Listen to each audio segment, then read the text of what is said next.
ಒಪ್ಪಂದವನ್ನು ಸಂಪೂರ್ಣವಾಗಿ ಅಲ್ಲವಾದರೂ ಗಣನೀಯವಾಗಿ ಪುನಃ ಪಡೆಯುವ ಹಂಬಲವನ್ನು ಹೊಂದಿದ್ದೇವೆ ಅಂತಕ್ಕಂಥದ್ದನ್ನ ಜವಾಹರಲಾಲ್ ನೆಹರೂರವರ ಭಾಷೆಯಲ್ಲಿ ನಾವಿಲ್ಲಿ ನೋಡ್ತೀವಿ.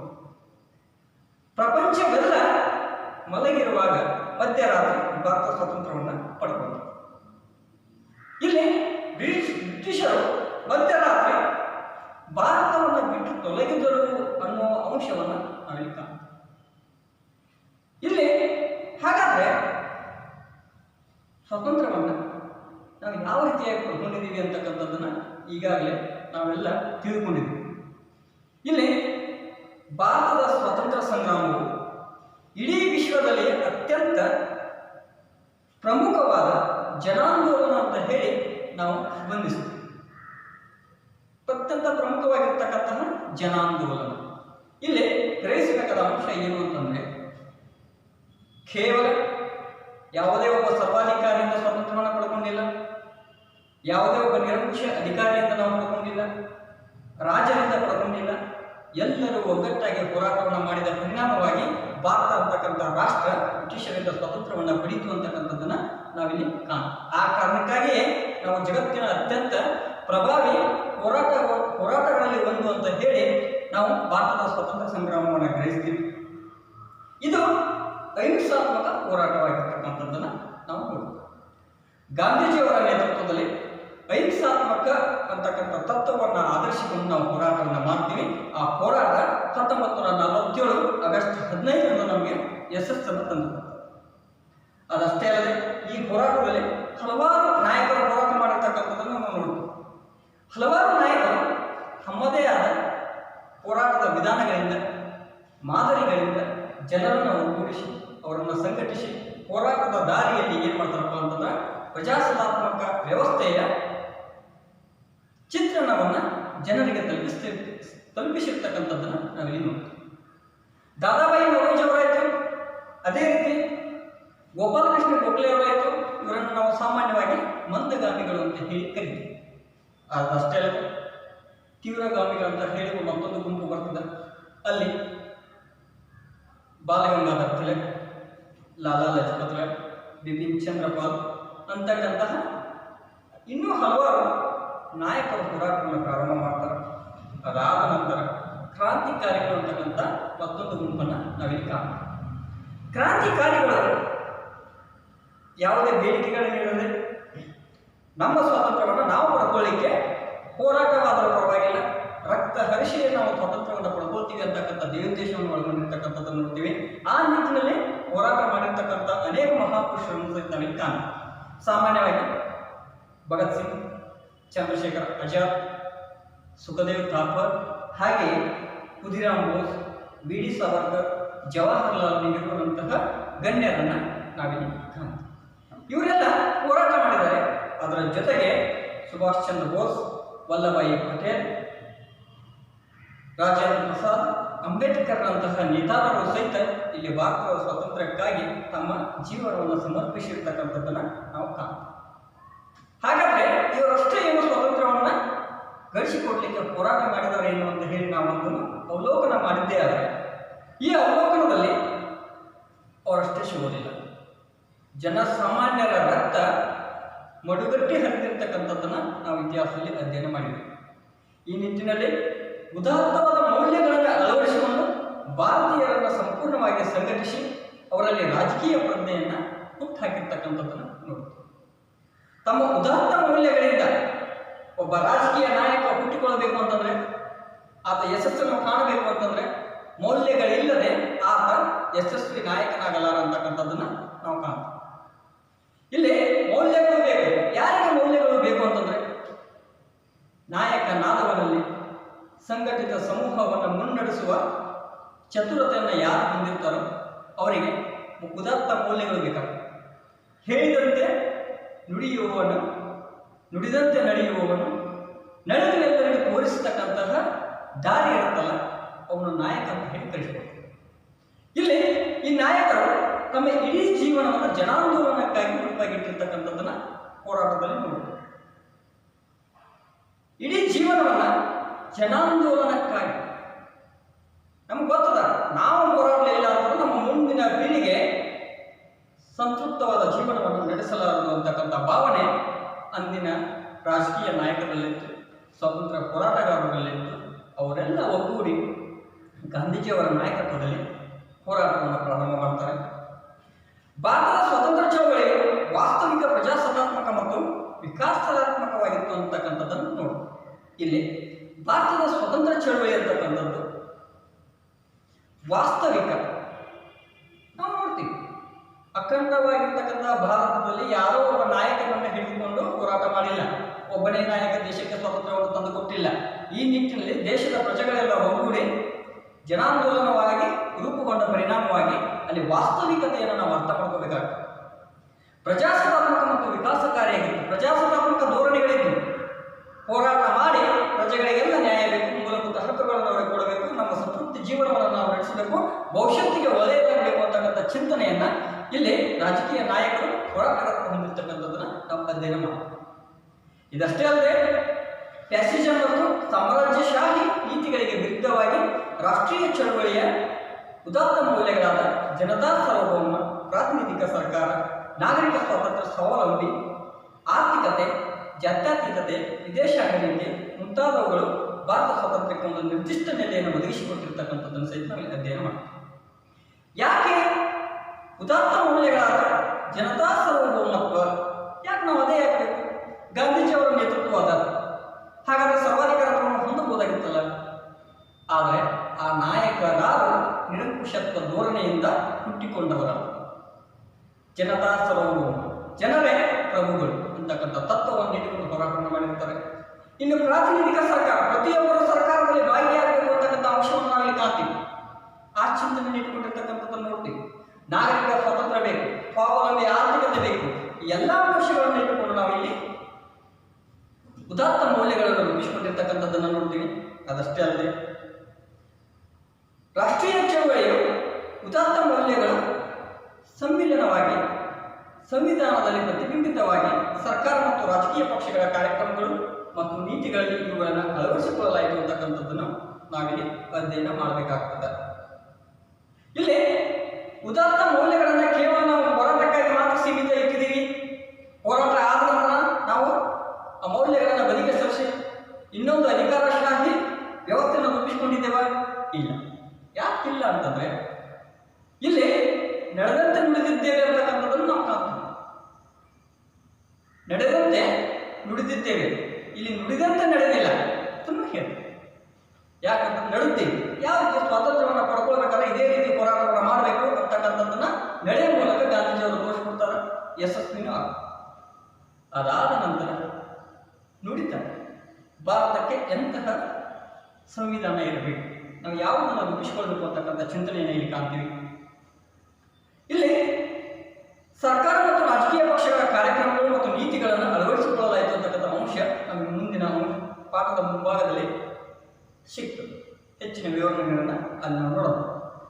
ಭಾರತವು ಗುಲಾಮಗಿರಿಯಿಂದ ಮುಕ್ತಿ ಹೊಂದಿತು ಅಂತಕ್ಕಂಥದ್ದು ಒಂದು ಸಂಭ್ರಮವಾದರೆ ಇಬ್ಬಾಗವಾಯಿತು ಎಂಬುದು ಇಲ್ಲಿ ಇನ್ನೊಂದು ದುಃಖದ ಕ್ಷಣವಾಗಿದೆ ಅಂತಕ್ಕಂಥದ್ದನ್ನ ಗಾಂಧೀಜಿಯವರು ಹೇಳ್ತಾರೆ. ಅಖಂಡವಾಗಿರ್ತಕ್ಕಂಥ ಭಾರತ ಸ್ವಾತಂತ್ರ್ಯವನ್ನು ಪಡ್ಕೊಳ್ಬೇಕು ಅಂತಂದ್ರೆ ಅನಿವಾರ್ಯವಾಗಿ ಬ್ರಿಟಿಷರ ಒಪ್ಪಂದಗಳಿಗೆ ಸಮ್ಮತಿಯನ್ನು ಸೂಚಿಸಬೇಕಾಗುತ್ತೆ. ನಾವಿಲ್ಲಿ ಸಾಮಾನ್ಯವಾಗಿ ನೋಡ್ತೀವಿ, ಯಾಕಂತಂದ್ರೆ ಅರ್ಥಗರ್ಭಿತವಾದ ಇಲ್ಲಿ ವ್ಯವಸ್ಥೆಯನ್ನು ರೂಪಿಸ್ಕೋಬೇಕಾದ್ರೆ, ಮೌಲ್ಯವನ್ನು ತಂದು ಕೊಡಬೇಕಾದ್ರೆ ಇಲ್ಲಿ ನಾವು ವ್ಯವಸ್ಥೆಯ ಚಿತ್ರಣವನ್ನು ನೋಡಲೇಬೇಕಾಗುತ್ತೆ.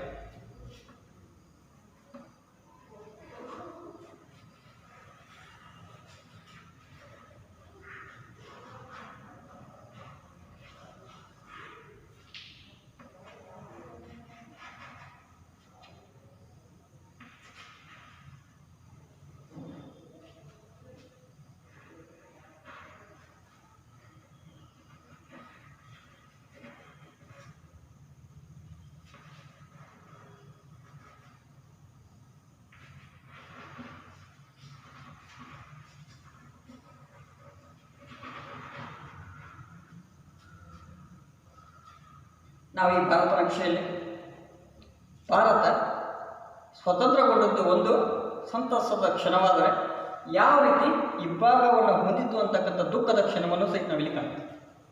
ಇಲ್ಲಿ ಪಾಕಿಸ್ತಾನವನ್ನು ನಾವು ಕಾಣ್ತಾ ಇದ್ದೀವಿ.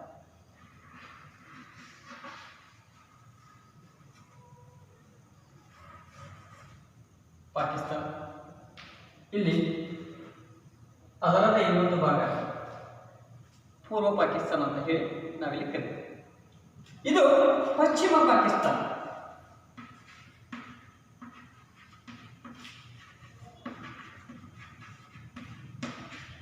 ಇದು ಪೂರ್ವ ಪಾಕಿಸ್ತಾನ.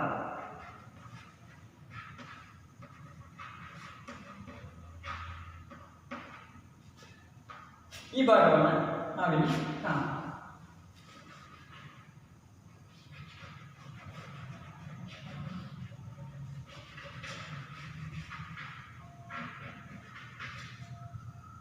ಇದನ್ನು ಪೂರ್ವ ಪಾಕಿಸ್ತಾನ ಅಂತ ಹೇಳಿ ಕರೆಯಲಾಗ್ತದೆ, ಇದನ್ನು ಪಶ್ಚಿಮ ಪಾಕಿಸ್ತಾನ ಅಂತ ಕರೆಯಲಾಗ್ತದೆ. ಇಲ್ಲಿ ಬ್ರಿಟಿಷರು ನಮಗೊಂದು ಚಿಂತನೆಯನ್ನು, ತತ್ವವನ್ನು, ನಿಯಮವನ್ನು ಹೇಳಿ ಏನು ಅಂತಂದರೆ, ಬ್ರಿಟಿಷರು ಭಾರತೀಯರಿಗೆ ಸ್ವಾತಂತ್ರ್ಯವನ್ನು ಕೊಡಬೇಕಾದ್ರೆ ಒಂದು ಪಾಕಿಸ್ತಾನದ ಒಕ್ಕೂಟವನ್ನು ಸೇರಬೇಕು, ಇಲ್ಲ ಅಂತಂದರೆ ಭಾರತದ ಒಕ್ಕೂಟವನ್ನು ಸೇರಬೇಕು, ಇಲ್ಲ ಸ್ವತಂತ್ರವಾಗಿಯೂ ಸಹಿತ ಉಳಿಬೋದು ಅಂತಕ್ಕಂತಹ ನಿಯಮವೊಂದನ್ನು, ಕರಾರವೊಂದನ್ನು ನಿರ್ಮಾಣ ಮಾಡ್ತಾರೆ. ಈ ಕರಾರಿನನ್ವಯ ನಾವಿಲ್ಲಿ ಏನನ್ನ ಕಾಣ್ತೀವಿ ಅಂತಂದರೆ, ಪಶ್ಚಿಮ ಪಾಕಿಸ್ತಾನ ಇದು ಮುಸ್ಲಿಮರೇ ಈ ಭಾಗದಲ್ಲಿ ಹೆಚ್ಚಿರ್ತಕ್ಕಂಥ ಪ್ರಾಂತ್ಯ. ಹಾಗೆಯೇ ಇಲ್ಲಿ ಪೂರ್ವ ಪಾಕಿಸ್ತಾನ ಅಂತ ಹೇಳಿ ಏನು ಕರಿತೀವಲ್ಲ, ಈ ಭಾಗ ಇದು ಸಹಿತ ಇಲ್ಲಿ ಈ ಪೂರ್ವ ಪಾಕಿಸ್ತಾನದಲ್ಲಿ ಮುಸ್ಲಿಮರೇ ಹೆಚ್ಚಾಗಿರ್ತಕ್ಕಂತಹ ಭಾಗ ಆಗಿರ್ತಕ್ಕಂಥ ಸಂದರ್ಭದಲ್ಲಿ ಇಲ್ಲಿ ಬ್ರಿಟಿಷರು ಅವಕಾಶವನ್ನು ನೀಡ್ತಾರೆ. ಆ ಅವಕಾಶವನ್ನು ನಾವು ಅನಿವಾರ್ಯವಾಗಿ 2 ಭಾಗಗಳನ್ನಾಗಿ ಮಾಡಲೇಬೇಕಾಗ್ತದೆ. ಇಲ್ಲಿ ಮುಸ್ಲಿಂ ನಾಯಕರಾಗಿರ್ತಕ್ಕಂಥ ಮೊಹಮ್ಮದ್ ಅಲಿ ಜಿನ್ನಾರ್ ಅವರು ಭಾರತದ ಒಕ್ಕೂಟದೊಂದಿಗೆ ನಾವು ಸೇರಬೇಕು ಅನ್ನೋದನ್ನು ಒಪ್ಪೋದಿಲ್ಲ. ಅವರು ಅಲ್ಲಗಡಿತಾರೆ. ಅವರ ನಿರಂತರವಾದ ಹೋರಾಟದ ಫಲವಾಗಿ ಏನಾಗಬೇಕಂದ್ರೆ ಭಾರತ ಇಬ್ಬಾಗ ಆಗಬೇಕಾಗ್ತದೆ. ಅದರ ಪರಿಣಾಮವಾಗಿ ಪೂರ್ವ ಪಾಕಿಸ್ತಾನ, ಪಶ್ಚಿಮ ಪಾಕಿಸ್ತಾನ ಅಂತಕ್ಕಂಥದ್ದು ಇಲ್ಲಿ ಉದಯ ಆಗ್ತದೆ. ಈ ಪಶ್ಚಿಮ ಪಾಕಿಸ್ತಾನದ ಅಡಿಯಲ್ಲಿ ಆ ಪೂರ್ವ ಪಾಕಿಸ್ತಾನ ಸರ್ಕಾರವನ್ನು ಹೊಂದಿದೆ. ಇಲ್ಲಿ ಇದನ್ನು ಮಹಾತ್ಮ ಗಾಂಧೀಜಿಯವರು ಸ್ವತಂತ್ರವಾಗುವ ಸಂದರ್ಭದಲ್ಲಿ ನುಡಿದಿರ್ತಾರೆ ಅನ್ನೋದನ್ನು ನೋಡ್ತೀವಿ. ದೇಶದ ವಿಭಜನೆ ಇಂದ ಉದ್ಭವಿಸಿರ್ತಕ್ಕಂತಹ ಜನರ ವಲಸೆಯಿಂದ ಗಡಿ ಪ್ರದೇಶಗಳಲ್ಲಿ ಬೃಹತ್ ಪ್ರಮಾಣದಲ್ಲಿ ಹಿಂಸಾತ್ಮಕ ಮತ್ತು ಕೋಮು ಗಲಭೆಗಳು ಮುಗಿದಿವೆ. ಯಾಕಂತಂದರೆ ಪಾಕಿಸ್ತಾನ ಘೋಷಣೆ ಮಾಡ್ತದೆ, ನಮ್ಮದು ಮುಸ್ಲಿಂ ರಾಷ್ಟ್ರ ಅಂತ ಹೇಳಿ ಘೋಷಣೆ ಮಾಡ್ತದೆ. ಇಲ್ಲಿರ್ತಕ್ಕಂಥ ಅಸಂಖ್ಯ ಹಿಂದೂಗಳು ಅನಿವಾರ್ಯವಾಗಿ ಇಲ್ಲಿ ಇದ್ದಿರ್ತಕ್ಕಂಥ ದೊಂಬೆ ಗಲಭೆಗಳ ಪರಿಣಾಮವಾಗಿ ಇಲ್ಲಿರ್ತಕ್ಕಂಥ ಮುಸಲ್ಮಾನರು ಪಾಕಿಸ್ತಾನವನ್ನು ಸೇರ್ಕೊಳ್ತಾರೆ. ಇಲ್ಲಿರ್ತಕ್ಕಂಥ ಮುಸಲ್ಮಾನರು ಹಿಂದೂಗಳು ಭಾರತದ ಒಕ್ಕೂಟವನ್ನು ಸೇರ್ತಾರೆ. ಕೆಲವರು ಸಹಿತ ಏನಕ್ಕಪ್ಪ ಅಂತಂದರೆ ಆಯಾ ಭಾಗದಲ್ಲಿ ಎಲ್ಲಿ ನಿಲ್ತಾರೆ. ಭಾರತ ಅಂತಕ್ಕಂಥದ್ದು ಯಾರಿಗೂ ಹೊರದೂಡತಕ್ಕಂತಹ ಸನ್ನಿವೇಶನ ಸೃಷ್ಟಿ ಮಾಡಿಕೊಳ್ಳಲ್ಲ. ಯಾರು ಇಷ್ಟ ಇದೆಯೋ ಅವರು ಭಾರತದಲ್ಲಿ ನೆಲೆಸಬಹುದು, ಯಾರಿಗೆ ಇಷ್ಟವಿಲ್ಲವೋ ಅವರು ತಮಗೆ ಬೇಕಾದ ಪ್ರಾಂತ್ಯದಲ್ಲಿ ಹೋಗಿ ಆಶ್ರಯವನ್ನು ಪಡಿಬೋದು ಅಂತಕ್ಕಂಥದ್ದನ್ನು ಹೇಳ್ತಾರೆ. ಇದಾದ ನಂತರ ಗಡಿ ಭಾಗಗಳಲ್ಲಿ ನಾವು ನೋಡ್ತೀವಿ. ಗಡಿ ಭಾಗ ಇದನ್ನು ಸರ್ ಸಿರಿಲ್ ರ್ಯಾಡ್ಕ್ಲಿಫ್ ಅವರ ಗಡಿ ರೇಖೆ ಅಂತ ಹೇಳಿ ಕರಿತೀವಿ. ಇದು ಪಾಕಿಸ್ತಾನದಲ್ಲಿ ಅಫ್ಘಾನಿಸ್ತಾನದೊಂದಿಗೆ ಡ್ಯುರ್ಯಾಂಟ್ ಗಡಿ ರೇಖೆ ಅಂತ ಹೇಳಿ ಗುರುತಿಸ್ತೀವಿ. ಚೀನಾದೊಂದಿಗೆ ಮ್ಯಾಕ್ ಮೊಹನ್ ಗಡಿ ರೇಖೆ ಅಂತ ಹೇಳಿ ನಾವಿಲ್ಲಿ ಗುರುತಿಸ್ತೀವಿ. ಇವೆಲ್ಲ ಗಡಿ ರೇಖೆಗಳಲ್ಲಿ ಏನಾಗ್ತದೆ ಅಂತಂದ್ರೆ ಹೋರಾಟ ನಡೀತದೆ, ಹಿಂಸೆಗಳು ನಡೀತವೆ, ಗಲಭೆಗಳು ನಡೀತವೆ. ಇಲ್ಲೂ ಸಹಿತ ಅಸಂಖ್ಯಾತ ಜನರು ತಮ್ಮ ಜೀವನವನ್ನು ಕಳ್ಕೊಳ್ತಾರೆ ಅಂತಕ್ಕಂಥದ್ದನ್ನ ನಾವು ಕಾಣ್ತೀವಿ. ಭಾರತವು ಹಲವು ಸಮಸ್ಯೆಗಳನ್ನು ಎದುರಿಸಬೇಕಾಗ್ತದೆ. ಮುಖ್ಯವಾಗಿ ದೇಶವು ಹೊಂದಿರುವ ಸ್ವಾತಂತ್ರ್ಯದ ಸಂಭ್ರಮವನ್ನು ಅನುಭವಿಸುವ ಕ್ಷಣಗಳಿಗೆ ಭಾರತದ ವಿಭಜನೆಯಿಂದ ಹಿನ್ನಡೆಯಾಗಿರ್ತಕ್ಕಂಥದ್ದನ್ನು ಸಹಿತ ನಾವಿಲ್ಲಿ ನೋಡ್ತೀವಿ.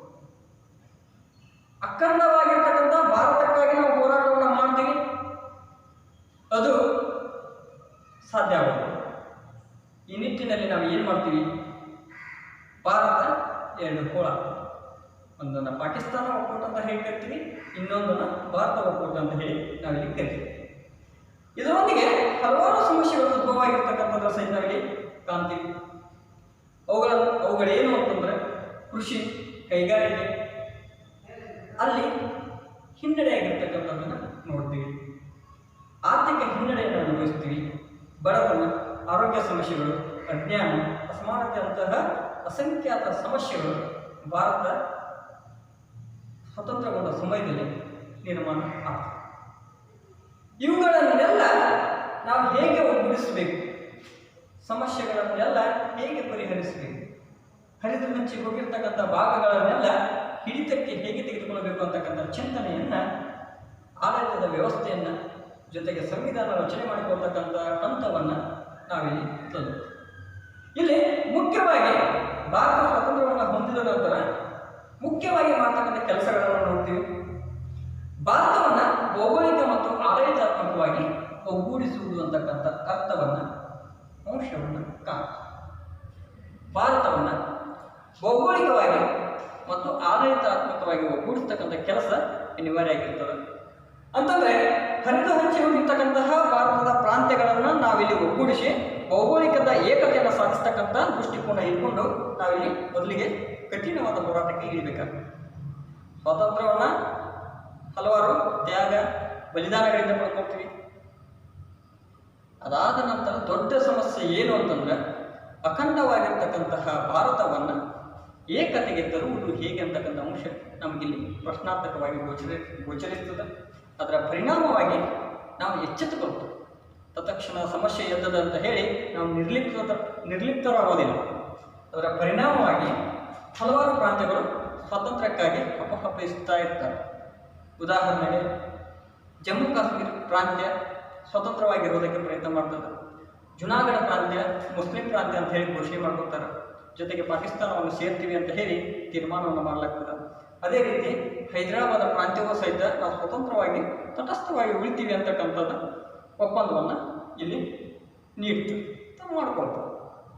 ಹೀಗಾಗಿ ಭಾರತದ ವ್ಯವಸ್ಥೆಯನ್ನು ನೋಡೋದಾದ್ರೆ ಹೈದರಾಬಾದ್ ಮಧ್ಯದ ಭಾಗದಲ್ಲಿ ಬರ್ತಕ್ಕಂಥ ಈ ಹೈದರಾಬಾದ್ ಇವತ್ತು ತೆಲಂಗಾಣದಲ್ಲಿ ಬರ್ತದೆ, ತೆಲಂಗಾಣ ರಾಜ್ಯದಲ್ಲಿ ಬರ್ತದೆ.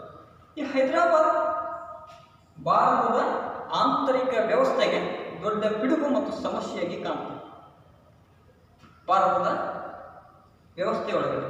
ಯಾಕಂತಂದರೆ ಈ ಮಧ್ಯದಲ್ಲಿರ್ತಕ್ಕಂಥ ಈ ಭಾಗ ಸ್ವತಂತ್ರಗೊಂಡಿತ್ತು ಅಂತಂದರೆ ಮುಂದೆ ನಮಗೆ ಅನೇಕ ತೊಂದರೆಗಳು ಉಂಟಾಗ್ತವೆ, ಸಮಸ್ಯೆಗಳು ಉದ್ಭವಿಸ್ತಾವಂತ ಪೂರ್ವ ನಿಯೋಜಿತ ಯೋಜನೆಯನ್ನು ನಮ್ಮ ರಾಷ್ಟ್ರೀಯ ನೇತಾರರು ಕಾಣ್ತಾರೆ. ಅದರ ಪರಿಣಾಮವಾಗಿ ಸರ್ದಾರ್ ವಲ್ಲಭಾಯಿ ಪಟೇಲ್ರವರ ನೇತೃತ್ವದಲ್ಲಿ ಇಲ್ಲಿ ಹೋರಾಟ ಆಗ್ತದೆ.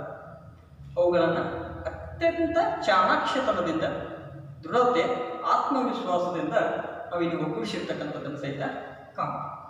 ಇದಷ್ಟೇ ಅಲ್ಲದೆ ಸಂವಿಧಾನವನ್ನು ರಚಿಸುವುದು ಜವಾಬ್ದಾರಿಯುತ ಮತ್ತು ಪ್ರಾತಿನಿಧಿಕ ಪ್ರಜಾಪ್ರಭುತ್ವವನ್ನು ನಿರ್ಮಾಣ ಮಾಡ್ತಕ್ಕಂಥ ಅಂಶವನ್ನು ನಾವಿಲ್ಲಿ ಕಾಣ್ತೀವಿ. ಸಂವಿಧಾನವನ್ನು ರಚಿಸುವುದು ಭಾರತ ಸ್ವತಂತ್ರಗೊಳ್ತದೆ. ಯಾಕಂತಂದರೆ 1947ರಲ್ಲಿ ಭಾರತ ಪಾಕಿಸ್ತಾನ ಮತ್ತು ಭಾರತದ ಎರಡು ಭಾಗಗಳಾಗಿರ್ತಕ್ಕಂಥದ್ದನ್ನು ನೋಡ್ತೀವಿ. ಈ ವ್ಯವಸ್ಥೆ ಒಳಗಡೆ ಮೊದಲನೇ ಅಂಶವನ್ನು ಏನನ್ನ ಕಾಣ್ತೀವಿ ಅಂತಂದರೆ ಭಾರತವನ್ನು ಭೌಗೋಳಿಕವಾಗಿ ಮತ್ತು ಆಡಳಿತಾತ್ಮಕವಾಗಿ ನಾವು ಒಗ್ಗೂಡಿಸತಕ್ಕಂಥ ಕೆಲಸ ಅನಿವಾರ್ಯ ಆಗಿರ್ತದೆ. ಇನ್ನು ಎರಡನೇ ಅಂಶವನ್ನು ನೋಡೋದಾದರೆ ಭಾರತಕ್ಕೆ ಸಂವಿಧಾನವನ್ನು ರಚಿಸುವುದು ಜವಾಬ್ದಾರಿಯುತ ಮತ್ತು ಪ್ರಾತಿನಿಧಿಕ ಸರ್ಕಾರದ ಕೊಡುಗೆಯನ್ನು ನಾವು ಕೊಡಬೇಕಾಗಿದೆ. ಸಂವಿಧಾನವನ್ನು ರಚಿಸುವುದಾದರೆ ಎಂತಹ ಸಂವಿಧಾನವನ್ನು ರಚನೆ ಮಾಡಬೇಕು? ಯಾವುದಾದರೂ ಶಕ್ತಿ ಸಂವಿಧಾನ ರಚಿಸುವುದಕ್ಕಿಂತ ಮುಂಚೆ ಭಾರತದ ಏಕತೆಯ ಮೇಲೆ, ಒಕ್ಕೂಟದ ಮೇಲೆ ದಾಳಿಯನ್ನು ಮಾಡಿತು ಅಂತಂದರೆ ಅಲ್ಲಿ ನಾವು ಮತ್ತೊಮ್ಮೆ ಪರಕೀಯರ ಆಶ್ರಯದಲ್ಲಿ ಬೆಳಿಬೇಕಾಗ್ತದೆ ಅಂತಕ್ಕಂಥ ಅಂಶ ಕಾಣ್ತದೆ. ಆ ತತ್ಕ್ಷಣ ನಾವು ಸಂವಿಧಾನವನ್ನು ರಚನೆ ಮಾಡಿಕೊಂಡು ಪ್ರಜಾಸತ್ತಾತ್ಮಕ ವ್ಯವಸ್ಥೆಯನ್ನು ನಾವು ಜಾರಿಗೆ ತರಬೇಕು ಅಂತಕ್ಕಂಥ ಚಿಂತನೆ ರಾಜಕೀಯ ನಾಯಕರಲ್ಲಿ ಇರ್ತದೆ. ಅವರೆಲ್ಲರೂ ಕೂಡಿಕೊಂಡು ಇಲ್ಲಿ ಒಂದು ತೀರ್ಮಾನಕ್ಕೆ ಬರ್ತಾರೆ. ಭಾರತಕ್ಕೆ ಲಿಖಿತ ಸಂವಿಧಾನ ಬೇಕು ಅಂತಕ್ಕಂಥ ಅಂಶವನ್ನು ಕಾಣ್ತೀವಿ. ಅದರಲ್ಲಿ ಪ್ರಜಾಸತ್ತಾತ್ಮಕ ವ್ಯವಸ್ಥೆಯ ಒಳಗಡೆ ಜವಾಬ್ದಾರಿಯುತ ಪ್ರಾತಿನಿಧಿಕ ಸರ್ಕಾರವನ್ನು ಸ್ಥಾಪಿಸಬೇಕು. ಪ್ರತಿಯೊಬ್ಬ ಪ್ರಜೆಯು ಆಡಳಿತದಲ್ಲಿ ಭಾಗಿಯಾಗಬೇಕು ಅಂತಕ್ಕಂಥ ಚಿಂತನೆಯನ್ನು ನೀಡಿರ್ತಕ್ಕಂಥದ್ದು ನೋಡ್ತೀವಿ. ಆ ಚಿಂತನೆಯಲ್ಲಿ ನಾವು ಕಾಣ್ತೀವಿ. ಇನ್ನು ಮೂರನೇದಾಗಿ ರಾಷ್ಟ್ರ ನಿರ್ಮಾಣದ ಪ್ರಕ್ರಿಯೆಗೆ ಚಾಲನೆ ನೀಡ್ತಕ್ಕಂಥದ್ದನ್ನು ನೋಡ್ತೀವಿ. ಈ ಅಂಶಗಳು ನಮ್ಗೆ ಚಿಕ್ಕದಾಗಿರ್ಬೋದು. ಏನು? ಭಾರತದಲ್ಲಿ ಭೌಗೋಳಿಕವಾಗಿ ಮತ್ತು ಆಡಳಿತಾತ್ಮಕ ವ್ಯವಸ್ಥೆಯನ್ನು ರೂಪಿಸುವುದು, ಸಂವಿಧಾನ ರಚಿಸುವುದು ಮತ್ತು ಜವಾಬ್ದಾರಿಯುತ ಪ್ರಾತಿನಿಧಿಕ ಸರ್ಕಾರವನ್ನು ಸ್ಥಾಪಿಸ್ತಕ್ಕಂಥದ್ದನ್ನು, ಜೊತೆಗೆ ರಾಷ್ಟ್ರ ನಿರ್ಮಾಣದ ಪ್ರಗತಿ ಸಂಪತ್ತಿಗೆ ಚಾಲ್ತಿಯನ್ನು ನೀಡತಕ್ಕಂಥದ್ದನ್ನು ನಾವು ಅತಿ ಚಿಕ್ಕದಾಗಿ ಗಮನಿಸಬಹುದು. ಇಲ್ಲಿ ಹೇಳಲಿಕ್ಕೆ ಚಿಕ್ಕ ವಿಷಯವಾದರೂ ಸಹಿತ ಇದರ ನಿರ್ಮಾಣ, ಇದರ ಕಾರ್ಯ ಬಹು ವಿಸ್ತಾರವಾಗಿರ್ತದೆ. ಹೀಗಾಗಿ ಇಲ್ಲಿ ಬೃಹತ್ ಸಮಸ್ಯೆಗಳನ್ನು ಸಹಿತ ಭಾರತ ಎದುರಿಸುತ್ತದೆ. ಈ ನಿಟ್ಟಿನಲ್ಲಿ ರಾಷ್ಟ್ರ ನಿರ್ಮಾಣದ ಪ್ರಕ್ರಿಯೆ, ರಾಷ್ಟ್ರವನ್ನು ಕಟ್ಟಬೇಕು, ಇನ್ನೊಂದು ರಾಷ್ಟ್ರದೊಂದಿಗೆ ನಾವು ಬೆಳಿಬೇಕಾಗಿರ್ತದೆ. ರಾಷ್ಟ್ರವನ್ನು ನಿರ್ಮಾಣ ಮಾಡಿದ್ದೀವಿ ಅಂತಂದರೆ ಇಲ್ಲಿ ಕೇವಲ ರಾಷ್ಟ್ರಕ್ಕಾಗಿ ಸೀಮಿತ ಆಗಿಲ್ಲ, ಅವರಂತೆ ನಾವು ಅಲ್ಲ, ನಾವು ಬೆಳೆದು ತೋರಿಸಬೇಕಾಗಿರ್ತದೆ, ಸಮಸ್ಯೆಗಳನ್ನು ಹೋಗಲಾಡಿಸಿಕೊಳ್ಳಬೇಕಾಗಿರ್ತದೆ. ಪ್ರಜಾಸತ್ತಾತ್ಮಕ ಸರ್ಕಾರದ ವ್ಯವಸ್ಥೆಯಲ್ಲಿ ಮಾನವ ಹಕ್ಕುಗಳು ಅವರಿಗೆ ಸಿಗಬೇಕಾಗಿರ್ತದೆ, ಮೂಲಭೂತ ಹಕ್ಕುಗಳನ್ನು ಆ ಪ್ರಜೆಗಳು ಅನುಭವಿಸಬೇಕಾಗ್ತದೆ.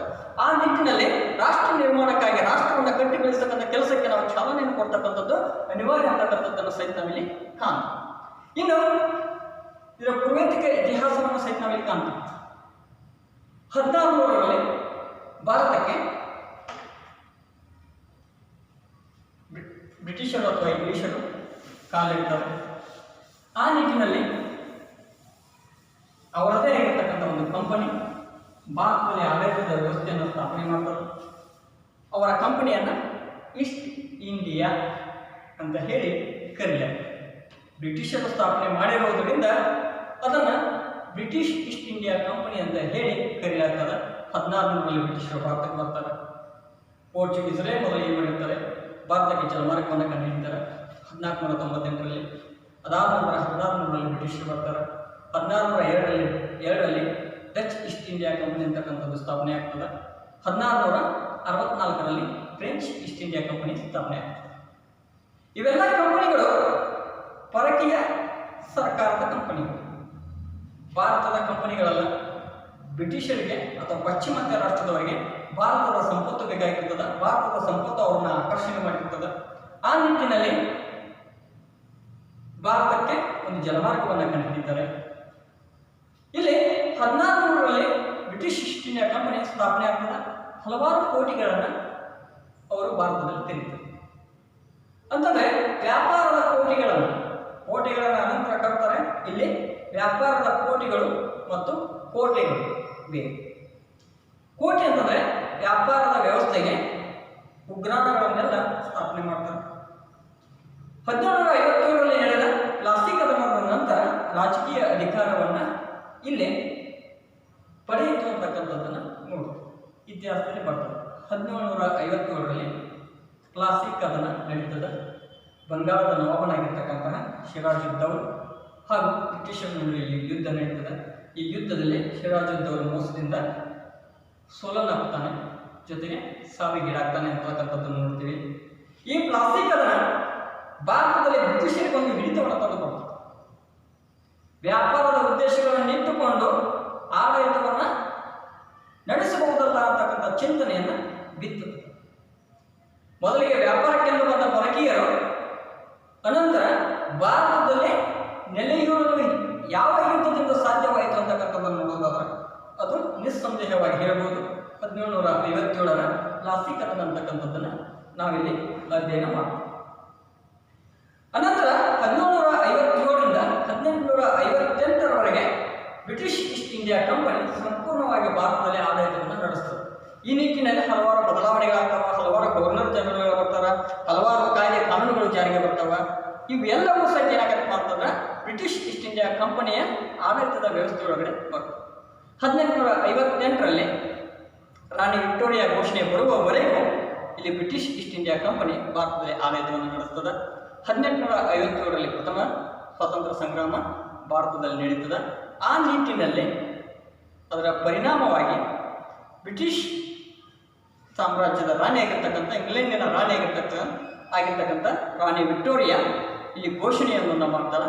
ಆ ಘೋಷಣೆ ಏನು ಅಂತಂದರೆ ಬ್ರಿಟಿಷ್ ಈಸ್ಟ್ ಇಂಡಿಯಾ ಕಂಪನಿಯ ಕೈಯಲ್ಲಿದ್ದ ಹಿಡಿತವನ್ನು ನೇರವಾಗಿ ಬ್ರಿಟಿಷ್ ಸಾಮ್ರಾಜ್ಯದ ಅಧೀನಕ್ಕೆ ತೆಗೆದುಕೊಂಡು ಬಂದಿರತಕ್ಕಂಥದ್ದನ್ನು ನಾವಿಲ್ಲಿ ನೋಡ್ತೀವಿ. ಅಂತಂದರೆ ಬ್ರಿಟಿಷ್ ಸಾಮ್ರಾಜ್ಯದ ಅಧೀನದಲ್ಲಿ ಈಸ್ಟ್ ಇಂಡಿಯಾ ಕಂಪನಿ ಆಡಳಿತವನ್ನು ನಡೆಸಬೇಕು ಅಂತಕ್ಕಂಥದ್ದನ್ನು ಈ ಕಾಯ್ದೆ ಹೇಳ್ತದೆ, ಸ್ಪಷ್ಟೀಕರಣವನ್ನು ಕೊಡ್ತದೆ. ಕಂಪನಿಯ ಆಡಳಿತದ ವ್ಯವಸ್ಥೆಯಲ್ಲಿ ಭ್ರಷ್ಟಾಚಾರ, ಶೋಷಣೆ, ತಾರತಮ್ಯದ ಮುಗಿಲುಬಿಟ್ಟಿತ್ತು. ಹೀಗಾಗಿ 1857ರಲ್ಲಿ ಸಿಪಾಯಿ ದಂಗೆ ನಡೀತದೆ. 1858ರ ಕಾಯ್ದೆಯ ಮೂಲಕ ಭಾರತದ ಆಡಳಿತ ಕಂಪನಿಯಿಂದ ಕ್ರೌನಿಗೆ ವರ್ಗಾಯಿಸಲ್ಪಟ್ಟಿತ್ತು ಅಂತಕ್ಕಂಥದ್ದನ್ನು ನಾವಿಲ್ಲಿ ಕಾಣ್ತೀವಿ. ಕಂಪನಿಯಿಂದ ಕ್ರೌನ್ ಅಂತಂದ್ರೆ ಇಂಗ್ಲೆಂಡ್ ರಾಣಿಯ ಕಿರೀಟದ ಹಿಡಿತದಲ್ಲಿ ಭಾರತದ ಆಡಳಿತದ ವ್ಯವಸ್ಥೆ ಸಿಲುಕಿತ್ತು ಅಂತಕ್ಕಂಥ ಅಂಶವನ್ನು ನಾವು ಕಾಣ್ತೀವಿ. ಸಾಮಾನ್ಯವಾಗಿ ಅಲ್ಲಿ ನಾವು ಒಂದು ಅರ್ಥವನ್ನು ಮಾಡ್ಕೊಳ್ಬೇಕಾಗ್ತದೆ. ಯಾಕೆ ಬ್ರಿಟಿಷ್ ಈಸ್ಟ್ ಇಂಡಿಯಾ ಕಂಪನಿಯಿಂದ ಬ್ರಿಟಿಷ್ ಸಂಸತ್ತಿನ ನೇರವಾದ ಆಳ್ವಿಕೆಗೆ ಭಾರತದ ಆಡಳಿತದ ವ್ಯವಸ್ಥೆ ಸಿಲುಕಿತ್ತು ಅಂತಕ್ಕಂಥದ್ದನ್ನು ನೋಡೋದಾದರೆ, ಇಲ್ಲಿ ಈಸ್ಟ್ ಇಂಡಿಯಾ ಕಂಪನಿಯಲ್ಲಿ ಹಲವಾರು ಲಂಚ ಕುಡಿತನ ನಡೆದಿರ್ತದೆ. ಯಾರು ಗವರ್ನರ್ ಜನರಲ್ ಆಗಿರ್ತಾರೆ, ಯಾರು ಸದಸ್ಯರಾಗಿರ್ತಾರೆ, ಯಾರು ಕಂಪನಿಯಲ್ಲಿ ಸೇವೆಯನ್ನು ಮಾಡ್ತಿರ್ತಾರೆ, ಅವರೆಲ್ಲ ಭಾರತೀಯ ರಾಜರಿಂದ, ಭಾರತೀಯ ನಾಗರಿಕರಿಂದ ಅಪಾರವಾದ ಸಂಪತ್ತನ್ನು ದೋಚಿ ತಾಯ್ನಾಡಿಗೆ ಹೋಗಿ ಶ್ರೀಮಂತಿಕೆಯಲ್ಲಿ ವೈಭೋಗದ ಜೀವನವನ್ನು ನಡೆಸಲಿಕ್ಕೆ ಪ್ರಾರಂಭ ಮಾಡ್ತಾರೆ. ಈ ನಿಟ್ಟಿನಲ್ಲಿ ಆಡಳಿತದ ವ್ಯವಸ್ಥೆ ಹದಗೆಡ್ತದೆ. ಈ ಕಾರಣಕ್ಕಾಗಿ ಇದನ್ನು ಗಮನಿಸಿರ್ತಕ್ಕಂಥ ಇಂಗ್ಲೆಂಡಿನ ಸಂಸತ್ತು ಬ್ರಿಟಿಷ್ ರಾಣಿಯಾಗಿರ್ತಕ್ಕಂಥ ವಿಕ್ಟೋರಿಯಾಳ ಹೆಸರಿನಲ್ಲಿ ಒಂದು ಕಾಯ್ದೆಯನ್ನು ಹೊರಡಿಸ್ತದೆ. ಆ ಕಾಯ್ದೆಯನ್ನೇ ನಾವು ಇಲ್ಲಿ 1858ರ ಕಾಯ್ದೆ ಅಂತ ಹೇಳಿ ಕರೀತೀವಿ. 1885ರಲ್ಲಿ ಭಾರತದಲ್ಲಿ ಹೋರಾಟಕ್ಕಾಗಿ ಅಣಿಯಾಗಿರ್ತಕ್ಕಂತಹ ಒಂದು ಸಂಘಟನೆ ಹುಟ್ಟುಕೊಳ್ತದೆ. ಅದನ್ನು ನಾವು ಕಾಂಗ್ರೆಸ್ ಅಂತ ಹೇಳಿ ಕರೀತೀವಿ. 1885ರಲ್ಲಿ ಭಾರತದ ರಾಷ್ಟ್ರೀಯ ಕಾಂಗ್ರೆಸ್ ಉದ್ಭವ ಆಗ್ತದೆ. ಭಾರತೀಯ ಪ್ರಜೆಗಳ ವೈವಿಧ್ಯಮಯ ಹಿತಾಸಕ್ತಿಗಳನ್ನು ಯಶಸ್ವಿಯಾಗಿ ಪ್ರತಿನಿಧಿಸಿ ಸ್ವಾತಂತ್ರ್ಯವನ್ನು ಪಡೆಯುವ ದಿಕ್ಕಿನಲ್ಲಿ ಬ್ರಿಟಿಷರ ಮೇಲೆ ಒತ್ತಡವನ್ನು ಹೇರ್ತದೆ. ಈ ಕಾಂಗ್ರೆಸ್ ಅಂತಕ್ಕಂಥ ಭಾರತೀಯ ರಾಷ್ಟ್ರೀಯ ಕಾಂಗ್ರೆಸ್ ಅಂತಕ್ಕಂಥ ಸಂಘಟನೆ ಸ್ವಾತಂತ್ರ್ಯ ಹೋರಾಟದಲ್ಲಿ ಅತ್ಯಂತ ಪ್ರಮುಖವಾದ ಪಾತ್ರವನ್ನು ವಹಿಸ್ತದೆ. ಆ ಸಂಘಟನೆಯ ಹೆಸರನ್ನು ಕೇಳಿದರೂ ಸಹಿತ ಬ್ರಿಟಿಷರು ಒಂದು ಕ್ಷಣ ವಿಚಲಿತರಾಗ್ತಾರೆ. ಯಾಕಂತಂದ್ರೆ ಭೌಗೋಳಿಕವಾಗಿ ಜನಾಂದೋಲನ ಆ ಸಂಘಟನೆಯ ಮೂಲಕ ನಿರ್ಮಾಣ ಆಗಿತ್ತು ಅಂತಕ್ಕಂಥದ್ದನ್ನ ನಾವಿಲ್ಲಿ ಅರಿಬೇಕಾಗ್ತದೆ. ಬ್ರಿಟಿಷರು ಹಲವಾರು ಕಾಯ್ದೆಗಳನ್ನು ಅನುಷ್ಠಾನಕ್ಕೆ ತರುವ ಮೂಲಕ ಭಾರತೀಯರ ಬೇಡಿಕೆಗಳನ್ನು ಈಡೇರಿಸುತ್ತಾರೆ. ಬ್ರಿಟಿಷರಿಗೆ ಗೊತ್ತಾಗ್ತದೆ ಭಾರತೀಯರನ್ನ ಎಲ್ಲಿಯವರೆಗೆ ನಾವು ಹಿಡಿದಿಡಬಹುದು ಅಂತಂದ್ರೆ ಅವರ ಆಶೋತ್ತರಗಳನ್ನು ಹಂತ ಹಂತವಾಗಿ ಈಡೇರಿಸ್ತಾ ಹೋದರೆ ಅವರು ಆ ಆಶೋತ್ತರಗಳಿಗೆ ಮಾತ್ರ ತೃಪ್ತರಾಗ್ತಾರೆ. ತೃಪ್ತರಾದ ನಂತರ ಹೆಚ್ಚಿನ ಅವಕಾಶವನ್ನು ಬೇಡುವುದಿಲ್ಲ ಅಂತಕ್ಕಂಥದ್ದನ್ನು ಅವರು ಮನಗಣಿರ್ತಾರೆ. ಆದರೆ ನಮಗೆ ಬೇಕಾಗಿರ್ತಕ್ಕಂತಹ ಆಶೋತ್ತರವೇ ಅಥವಾ ಬೇಡಿಕೆಯೇ ಸ್ವತಂತ್ರ ಆಗಿರೋದ್ರಿಂದ ಇಲ್ಲಿ ಉಗ್ರವಾದ ಹೋರಾಟಗಳ ಸಹಿತ ನಡೆದಿರ್ತಕ್ಕಂಥದ್ದು ನೋಡ್ತೀವಿ. ಇಲ್ಲಿ ಆ ದಿಕ್ಕಿನಲ್ಲಿ ಹಲವಾರು ಭಾರತೀಯರಿಗೆ ಪ್ರಯೋಜನಗಳನ್ನು ನೀಡತಕ್ಕಂಥದ್ದನ್ನು ನಾವಿಲ್ಲಿ ಕಾಯ್ದೆಗಳ ಮೂಲಕ ನೋಡ್ತೀವಿ. ಬ್ರಿಟಿಷರು ಹಂತ ಹಂತವಾಗಿ ಕಾಯ್ದೆಗಳನ್ನು ಜಾರಿಗೆ ತರ್ತಾರೆ ಅಂತಂದ್ರೆ ಭಾರತೀಯರ ಆಶೋತ್ತರಗಳನ್ನು ಈಡೇರಿಸಿದ ಹೆಸರನ್ನು ಪಡ್ಕೊಳ್ಳಿಕ್ಕೆ, ಜೊತೆಗೆ ಅವರ ಆಶೆಗಳನ್ನು ತರಿಸಿ ಮತ್ತಷ್ಟು ಮುಕ್ತರನ್ನಾಗಿ ಮಾಡಿ ನಾವು ಇನ್ನೂ ಹೆಚ್ಚು ಹೊತ್ತುಗಳ ಕಾಲ ಭಾರತದಲ್ಲಿ ಇರ್ಬೋದು ಅಂತಕ್ಕಂಥ ಚಿಂತನೆಯು ಅದರ ಅಡಿಯಲ್ಲಿ ನೆಲೆಗೊಂಡಿರ್ತಕ್ಕಂಥದ್ದನ್ನ ನಾವಿಲ್ಲಿ ಸಾಮಾನ್ಯವಾಗಿ ಕಂಡು ಬರ್ತಿರ್ತಕ್ಕಂಥದ್ದನ್ನು ನೋಡಬೇಕಾಗ್ತದೆ. ಇಲ್ಲಿ ಈ ದಿಸೆಯಲ್ಲಿ ರಚನೆಯಾದ ಕಾಯ್ದೆಗಳನ್ನು ಅನುಷ್ಠಾನಕ್ಕೆ ತರುವ ಮೂಲಕ ಭಾರತೀಯರ ಬೇಡಿಕೆಗಳನ್ನು ಈಡೇರಿಸುತ್ತೆ. ಹಂತ ಹಂತವಾಗಿ ಬೇಡಿಕೆಗಳಿರ್ತಾವೆ. ಆ ಹಂತ ಹಂತದ ಬೇಡಿಕೆಗಳನ್ನೆಲ್ಲ ಈಡೇರಿಸ್ತಾ ಬರ್ತಾರೆ. ಜೊತೆಗೆ ಹೇಗೆ ಈಡೇರಿಸ್ತಾ ಬರ್ತಾರೆ ಅಂತಂದ್ರೆ ಉಗ್ರವಾದ ಹೋರಾಟಗಳು ನಡೆದಾಗ ಹೆಚ್ಚಿನ ಆಶೋತ್ತರಗಳು ಬೇಡಿಕೆಗಳು ಈಡೇರ್ತಕ್ಕಂಥದ್ದನ್ನು ನೋಡ್ತೀವಿ. 1909ರಲ್ಲಿ ಮೊದಲಿಗೆ ಕಾಯ್ದೆ ಬರ್ತದೆ. ಆ ಕಾಯ್ದೆಯನ್ನ ಮಿಂಟೋ ಮಾರ್ಲೆ ಕಾಯ್ದೆ ಅಂತ ಹೇಳಿ ನಾವಿಲ್ಲಿ ಕರೀತೀವಿ. ಇಲ್ಲಿ ಈ ಕಾಯ್ದೆ ಅಲ್ಪ ಭಾಗದ ಸಂತೃಪ್ತಿಯನ್ನು ಭಾರತೀಯರಿಗೆ ತಂದುಕೊಡ್ತದೆ. ಅದಾದ ನಂತರ ಮ್ಯಾಂಟೆಂಗು ಚೇಮ್ಸ್ಫೋರ್ಡ್ ಅಂತಕ್ಕಂಥ ಕಾಯ್ದೆ 1919ರಲ್ಲಿ ಜಾರಿಗೆ ಬರ್ತದೆ. ಇದು ಸಹಿತ ಅತ್ಯಲ್ಪವಾಗಿರ್ತಕ್ಕಂಥ ಆಶೋತ್ತರಗಳನ್ನು ನೀಡುತ್ತದೆ. 1935ರ ಭಾರತ ಸರ್ಕಾರದ ಕಾಯ್ದೆ ಮತ್ತು 1940ರ ಭಾರತ ಸರ್ಕಾರದ ಸ್ವಾತಂತ್ರ್ಯದ ಕಾಯ್ದೆ ಇವು ಭಾರತದ ಸಂವಿಧಾನದ ವಿಕಾಸದಲ್ಲಿ ಪ್ರಮುಖ ಪಾತ್ರವನ್ನು ವಹಿಸಿರ್ತಕ್ಕಂಥದ್ದನ್ನು ನಾವಿಲ್ಲಿ ಅಧ್ಯಯನ ಮಾಡ್ತೀವಿ. ಪ್ರಮುಖವಾದ ಪಾತ್ರವನ್ನು ಇವು ನಿರ್ವಹಿಸುತ್ತವೆ. 1935ರ ಭಾರತ ಸರ್ಕಾರದ ಕಾಯ್ದೆ ಹಾಗೂ 1947ರ ಭಾರತ ಸ್ವಾತಂತ್ರ್ಯ ಕಾಯ್ದೆ ಅಂತಕ್ಕಂಥ ಎರಡು ಕಾಯ್ದೆಗಳು ಭಾರತೀಯರಿಗೆ ಹೊಸ ಜೀವದಾನ, ಮರು ಹುಟ್ಟು, ಮರು ಸೃಷ್ಟಿತನವನ್ನು, ಮರು ಸಂಚಲನವನ್ನು ಇಲ್ಲಿ ಭಾರತೀಯರಿಗೆ ನೀಡಿರ್ತಕ್ಕಂಥದ್ದನ್ನು ನೋಡ್ತೀವಿ. 1909ರ ಕಾಯ್ದೆಯು ಭಾರತೀಯರಿಗೆ ಆಡಳಿತದಲ್ಲಿ ಪಾಲ್ಗೊಳ್ಳಲು ಅವಕಾಶವನ್ನು ನೀಡಿ ಪ್ರಥಮ ಬಾರಿಗೆ ಮುಸ್ಲಿಂ ಸಮುದಾಯಕ್ಕೆ ಪ್ರತ್ಯೇಕ ಮತದಾರರ ಕ್ಷೇತ್ರವನ್ನು ಕಲ್ಪಿಸುವ ಗುರಿಯನ್ನು ಹೊಂದಿರುತ್ತದೆ. 1909ರ ಕಾಯ್ದೆಯ ಪ್ರಮುಖ ಅಂಶ ಯಾವುದು ಅಂತಂದ್ರೆ ಮುಸ್ಲಿಮರಿಗೆ ಪ್ರತ್ಯೇಕವಾದ ಮತದಾರರ ಕ್ಷೇತ್ರವನ್ನು ನಿರ್ಮಾಣ ಮಾಡುತ್ತದೆ.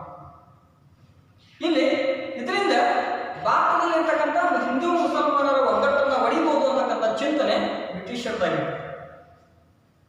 1919ರ ಕಾಯ್ದೆಯು ಭಾರತದಲ್ಲಿ ಜವಾಬ್ದಾರಿಯುತ ಸರ್ಕಾರವನ್ನು ಪ್ರಚುರಪಡಿಸ್ತದೆ ಅಂತಂದ್ರೆ ಜನಪ್ರಿಯಗೊಳಿಸ್ತದೆ, ಸಿಂಪಡಿಸ್ತದ. ಜವಾಬ್ದಾರಿಯುತ ಸರ್ಕಾರ ಹೆಂಗದ ಅಂತಕ್ಕಂಥದ್ದು ಅವಾಗ ಭಾರತದಲ್ಲಿರ್ತಕ್ಕಂತಹ ನಾಗರಿಕರಿಗೆ ಅದರ ಅರಿವಿಗೆ ಬರಲಿಕ್ಕೆ ಆ ಕಾಯ್ದೆಯಿಂದ ಕಾಣ್ತದೆ. ಇಲ್ಲಿ ಬ್ರಿಟಿಷ್ ಪ್ರಾಂತ್ಯಗಳಲ್ಲಿ ದಯಾತಿ ಅಂದರೆ ದ್ವಿಸರ್ಕಾರ ಪದ್ಧತಿಯನ್ನ 1919ರ ಕಾಯ್ದೆ ನೀಡಿತು. 1909ರ ಕಾಯ್ದೆ ಅದು ಭಾರತದಲ್ಲಿ ಮುಸ್ಲಿಮರಿಗೆ ಪ್ರತ್ಯೇಕವಾದ ಮತದಾರರ ಕ್ಷೇತ್ರವನ್ನು ಹೊಂದಲಿಕ್ಕೆ ಅವಕಾಶ ಮಾಡಿಕೊಡ್ತದೆ. ಅದೇ ರೀತಿ 1919ರ ಕಾಯ್ದೆ ಭಾರತದಲ್ಲಿ ಅದು ಬ್ರಿಟಿಷ್ ಪ್ರಾಂತ್ಯಗಳಲ್ಲಿ ದಯಾತಿ ಸರ್ಕಾರ ಅಥವಾ ದ್ವಿಸರ್ಕಾರ ಅಂತ ಏನು ಕರಿತೀವಿ, ಆ ದ್ವಿಸರ್ಕಾರ ಇಲ್ಲಿ ಆಡಳಿತದ ವ್ಯವಸ್ಥೆಯಲ್ಲಿ ಜಾರಿಗೆ ಬಂದಿರತಕ್ಕಂಥದ್ದನ್ನು ನೋಡ್ತೀವಿ. ಇಷ್ಟೆಲ್ಲ ವ್ಯವಸ್ಥೆಯ ಇತಿಹಾಸದುದ್ದಕ್ಕೂ ನಾವು ನೋಡ್ತಾ ಬರ್ತೀವಿ. ಏನು ಅತ್ಯಂತ ಮಹತ್ವದ್ದಾಗಿದ್ದು ಏನು ಅಂತಂದ್ರೆ ಈ ಪೀಠಿಕೆ ಅಡಿಯಲ್ಲಿ ನಾವು ಸಾಮಾನ್ಯವಾಗಿ ಸ್ವಾತಂತ್ರ್ಯದ ಹೋರಾಟವನ್ನು ನೋಡ್ತೀವಿ,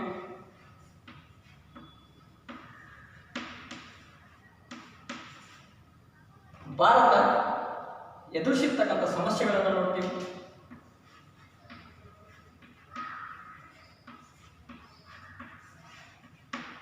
ಸಮಸ್ಯೆಗಳು ಯಾವ ರೀತಿ ಅದಾವ ಅನ್ನೋದನ್ನ ನಾವು ನೋಡ್ತೀವಿ. ಇದು ಆದ ನಂತರ ಪೂರ್ವೇತಿಕೆ ಇತಿಹಾಸವನ್ನು ಸ್ವಲ್ಪ ನೋಡ್ತೀವಿ. ಏನು ಕಾಯ್ದೆಗಳ ವ್ಯವಸ್ಥೆ 1909 ಹಾಗೂ 1919, 1935 ಮತ್ತು 1947ರ ಕಾಯ್ದೆಗಳನ್ನು ನಾವು ಕಾಣ್ತೀವಿ. ಈ ಕಾಯ್ದೆಯಲ್ಲಿ ಈ 1909ರ ಮಿಂಟೋ ಮಾರ್ಲೆ ಕಾಯ್ದೆ ಅಂತ ಏನು ಕರಿತೀವಿ, ಈ ಕಾಯ್ದೆ ಭಾರತದಲ್ಲಿ ಮುಸಲ್ಮಾನರಿಗೆ ಪ್ರತ್ಯೇಕವಾದ ಮತದಾರರ ಕ್ಷೇತ್ರವನ್ನು ನೀಡುತ್ತದೆ. ಮತದಾರರ ಕ್ಷೇತ್ರ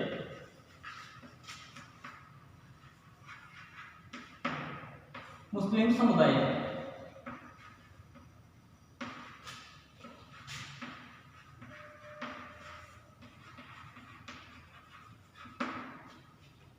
ಇನ್ನು 1919ರ ಕಾಯ್ದೆ ಭಾರತೀಯರಿಗೆ ಏನು ನೀಡ್ತದೆ ಅಂತಕ್ಕಂಥದ್ದನ್ನು ನೋಡೋದಾದ್ರೆ ಜವಾಬ್ದಾರಿಯುತ ಸರ್ಕಾರ. ಇಲ್ಲಿ ಬ್ರಿಟಿಷ್ ಪ್ರಾಂತ್ಯದಲ್ಲಿ ದ್ವಿಸರ್ಕಾರ ಜಾರಿಗೆ ಬಂದಿರತಕ್ಕಂಥದ್ದನ್ನು ನೋಡ್ತೀವಿ. ಬ್ರಿಟಿಷ್ ಪ್ರಾಂತ್ಯದಲ್ಲಿ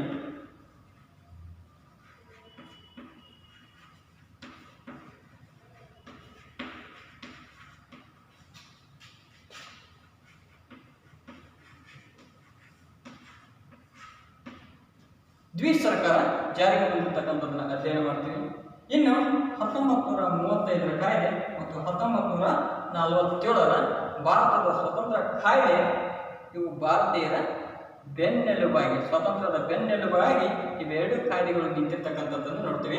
1935ರ ಕಾಯ್ದೆ ಸಂವಿಧಾನದ ಬಹುಪಾಲನ್ನು ಒಳಗೊಂಡದ ಅಂತಂದ್ರೆ 1935ರ ಕಾಯ್ದೆಯು ಭಾರತೀಯ ಸಂವಿಧಾನದ ಬಹುಭಾಗವನ್ನು ಒಳಗೊಂಡಿದೆ ಅಂತಕ್ಕಂಥದ್ದು ನೋಡ್ತೀವಿ. ಇನ್ನು 1947ರ ಕಾಯ್ದೆ ಭಾರತಕ್ಕೆ ಇಂಗ್ಲೆಂಡ್ ಸಾರ್ವಭೌಮತ್ವದಿಂದ ನಮಗೆ ಸ್ವತಂತ್ರ ಸಿಕ್ಕಿರ್ತಕ್ಕಂಥದ್ದನ್ನು ನೋಡ್ತೀವಿ. ಈ ಅಂಶಗಳನ್ನು ನಾವಿಲ್ಲಿ ಪೂರ್ವ ಇತಿಹಾಸದಲ್ಲಿ ಅಥವಾ ಪೂರ್ವ ಪೀಠಿಕೆಯಲ್ಲಿ ನೋಡ್ತೀವಿ.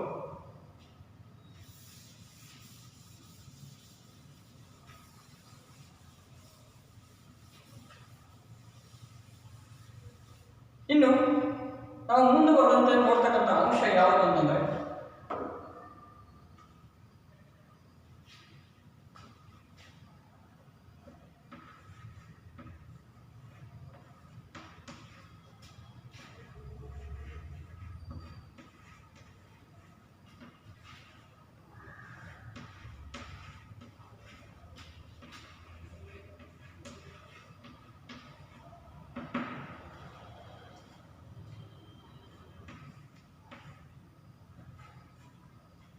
ಇಲ್ಲಿ 1935ರ ಭಾರತ ಸರ್ಕಾರದ ಕಾಯ್ದೆ ಅಂತ ಹೇಳಿ ಮುಂದಿನ ಅಂಶವನ್ನು ನಾವಿಲ್ಲಿ ಅಧ್ಯಯನ ಮಾಡೋಣ.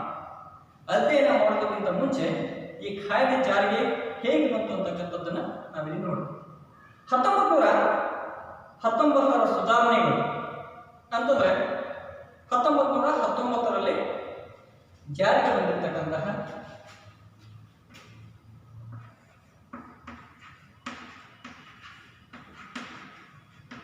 ಈಗಾಗಲೇ ನೋಡಿದ್ದೀವಿ 1919ರ ಕಾಯ್ದೆ. ಇದರ ಇನ್ನೊಂದು ಹೆಸರೇ ಮ್ಯಾಂಟೆಂಗೊ ಚೇಮ್ಸ್ಬರ್ಗ್ ಸುಧಾರಣೆ ಅಂತ ಹೇಳಿ ಕರೀತೀವಿ.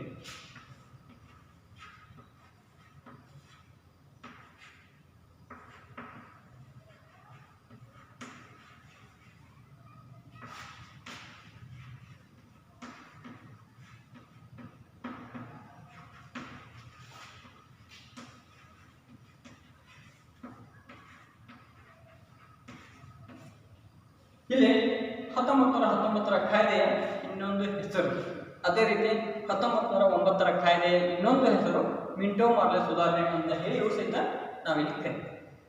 ಇಲ್ಲಿ 1919ರ ಕಾಯ್ದೆ ವಿಫಲ ಆಗಿರ್ತಕ್ಕಂಥದ್ದನ್ನ ನಾವು ನೋಡ್ತೀವಿ.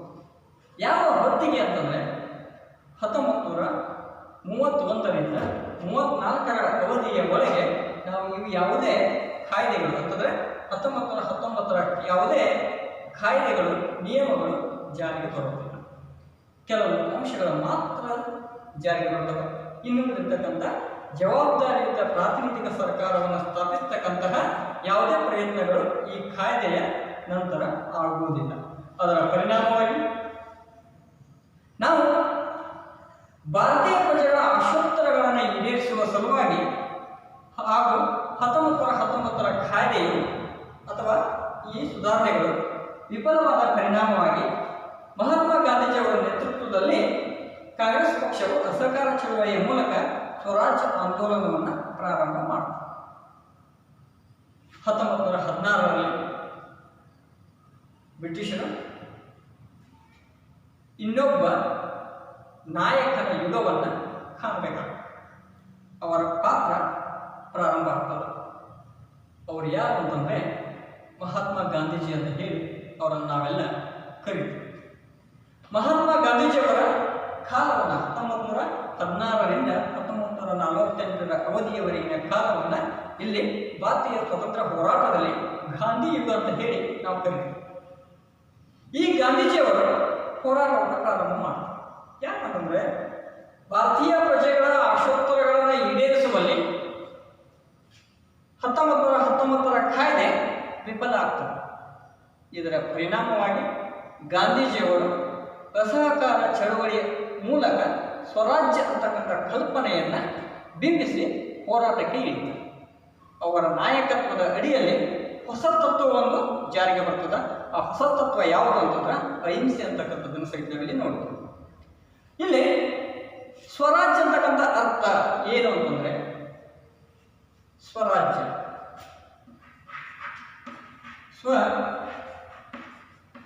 ರಾಜ್ಯ, ಸ್ವ ಪ್ಲಸ್ ರಾಜ್ಯ ಸ್ವರಾಜ್ಯ.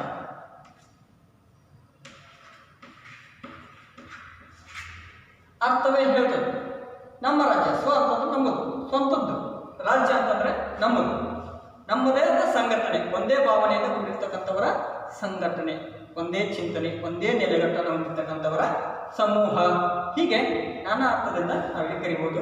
ಸ್ವರಾಜ್ಯ ಅಂತಕ್ಕಂಥ ಕಲ್ಪನೆಯನ್ನು ಇಟ್ಟುಕೊಂಡು ಗಾಂಧೀಜಿಯವರ ಅಸಹಕಾರ ಚಳವಳಿಯ ಮೂಲಕ ಇಲ್ಲಿ ಹೋರಾಟವನ್ನು ಪ್ರಾರಂಭ ಮಾಡ್ತಾರೆ. ಇದು ಬ್ರಿಟಿಷ್ ಸರ್ಕಾರಕ್ಕೆ ಒಂದು ತಲೆನೋವಾಗುತ್ತೆ.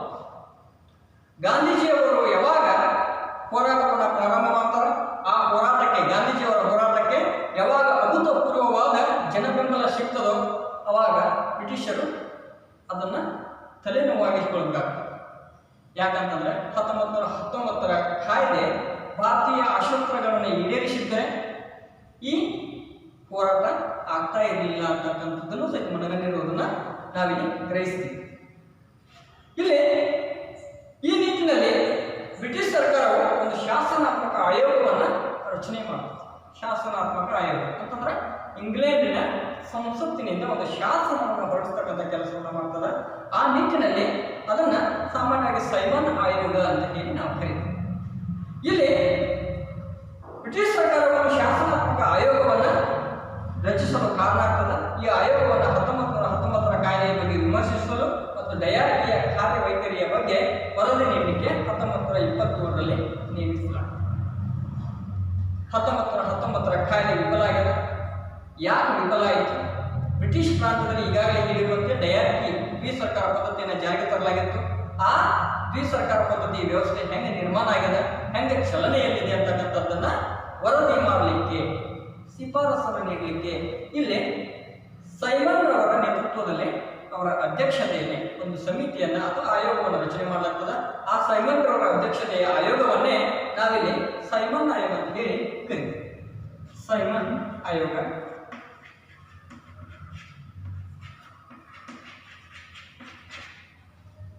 ಅಥವಾ ಅದನ್ನೇ ಸಾಮಾನ್ಯವಾಗಿ ಶಾಸನಾತ್ಮಕ ಆಯೋಗ ಅಂತ ಹೇಳಿ ನಾವಿಲ್ಲಿ ಕರೀತೀವಿ. ನಮ್ಗೆ ಗೊತ್ತಿರಬೇಕಾದದ್ದು ಸೈಮನ್ ಆಯೋಗ 1927ರಲ್ಲಿ ರಚನೆ ಆಗಿದೆ. 1927ರಲ್ಲಿ ರಚನೆ ಆಗಿರ್ತಕ್ಕಂಥದ್ದನ್ನು ನಾವಿಲ್ಲಿ ಕಾಣ್ತೀವಿ. ಇಲ್ಲಿ ಸರ್ ಜಾನ್ ಸೈಮನ್ ಅವರ ನೇತೃತ್ವದಲ್ಲಿ ಈ ಆಯೋಗ ರಚನೆ ಆಗ್ತದೆ. ಬ್ರಿಟಿಷ್ ಸರ್ಕಾರ ಭಾರತಕ್ಕೆ ಡೊಮಿನಿಯನ್ ಸ್ಥಾನಮಾನವನ್ನು ನೀಡಬೇಕು ಎಂದು 1929ರಲ್ಲಿ ಈ ಆಯೋಗ ನಮಗೆ ಬ್ರಿಟಿಷ್ ಸರ್ಕಾರಕ್ಕೆ ಸೂಚಿಸಿತು. ಸರ್ ಸೈಮನ್ ರವರ ನೇತೃತ್ವದಲ್ಲಿ ಒಂದು ಆಯೋಗ ರಚನೆ ಆಗ್ತದೆ. ಆ ಆಯೋಗದ ಅನ್ವಯ ನಾವಿಲ್ಲಿ ಅದೇನೇನು ಶಿಫಾರಸನ್ನು ನೀಡ್ತದೆ, ಅದು ಯಾವ ಅಂಶಗಳನ್ನು ಹೇಳ್ತದೆ ಅನ್ನೋದನ್ನು ನೋಡೋದಾದ್ರೆ ಭಾರತಕ್ಕೊಂದು ಡೊಮಿನಿಯನ್ ಸ್ಥಾನಮಾನ,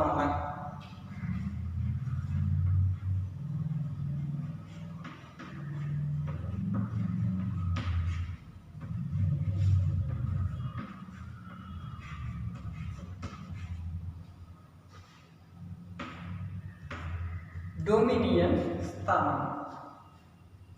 ಇಲ್ಲಿ ಡೊಮಿನಿಯನ್ ಸ್ಥಾನಮಾನ ಅಂತಕ್ಕಂಥದ್ದೇನು ಅಂತಂದ್ರೆ ಹಿಡಿತದಲ್ಲಿರ್ತಕ್ಕಂತಹ ಅಧಿಕಾರ. ಅದರ ಪರ್ಯಾಯ ರೂಪವನ್ನೇ ನಾವು ದ್ವಿಸರ್ಕಾರ ಅಂತಲೂ ಸಹಿತ ಇಲ್ಲಿ ಕಾಣ್ತೀವಿ.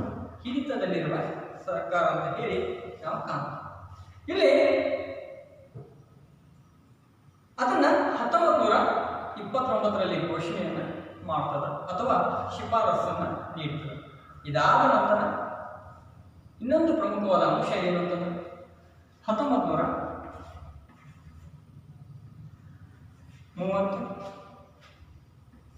1931, 1932ರಲ್ಲಿ ಬ್ರಿಟಿಷ್ ಪಾರ್ಲಿಮೆಂಟಿನಲ್ಲಿ 3 ದುಂಡು ಮೇಜಿನ ಸಮ್ಮೇಳನಗಳು ನಡೆಯುತ್ತವೆ. ದುಂಡು ಮೇಜಿನ ಸಮ್ಮೇಳನಗಳಂತ ಹೇಳಿ ನಾವು ಕರಿತೀವಿ. ಇಲ್ಲಿ ಒಂದು ಏನು ವಿಶೇಷತೆ ಅಂತಂದ್ರೆ ಈ 3 ಸಮ್ಮೇಳನಗಳಲ್ಲಿ ಭಾಗವಹಿಸಿದ ಏಕೈಕ ಭಾರತೀಯ ವ್ಯಕ್ತಿ ಯಾರು ಅಂತಂದ್ರೆ ನಾವು ಡಾಕ್ಟರ್ B.R. ಅಂಬೇಡ್ಕರ್ ಅವರು ಅಂತ ಹೇಳಿ ಗುರುತಿಸ್ತೀವಿ.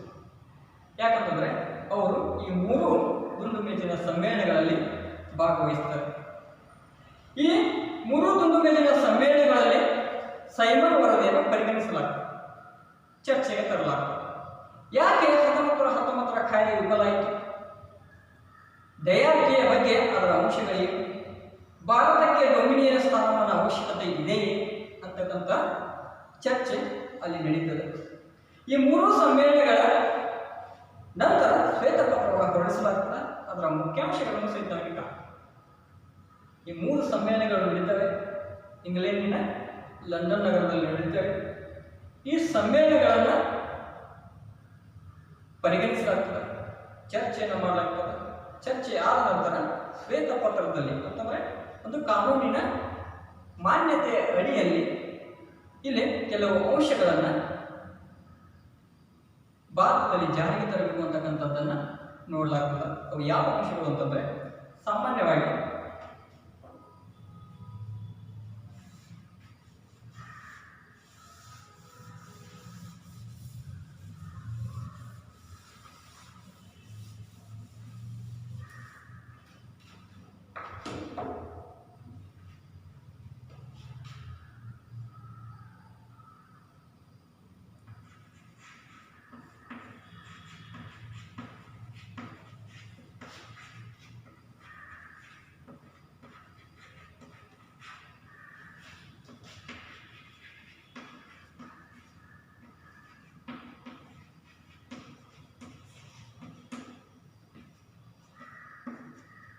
ಮೊದಲನೇದಾಗಿ ಇಲ್ಲಿ ದುರ್ಬಲ ವರ್ಗಗಳಿಗೆ ಶಿಕ್ಷಣದ ಸೌಲಭ್ಯಗಳು ಮತ್ತು ರಾಜಕೀಯದಲ್ಲಿ ಮೀಸಲಾತಿಯನ್ನು ನೀಡಬೇಕು.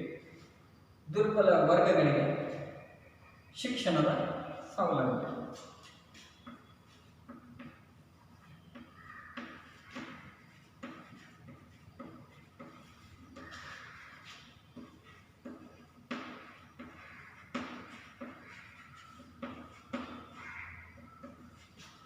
ಹಾಗೂ ರಾಜಕೀಯದಲ್ಲಿ ಮೀಸಲಾತಿ.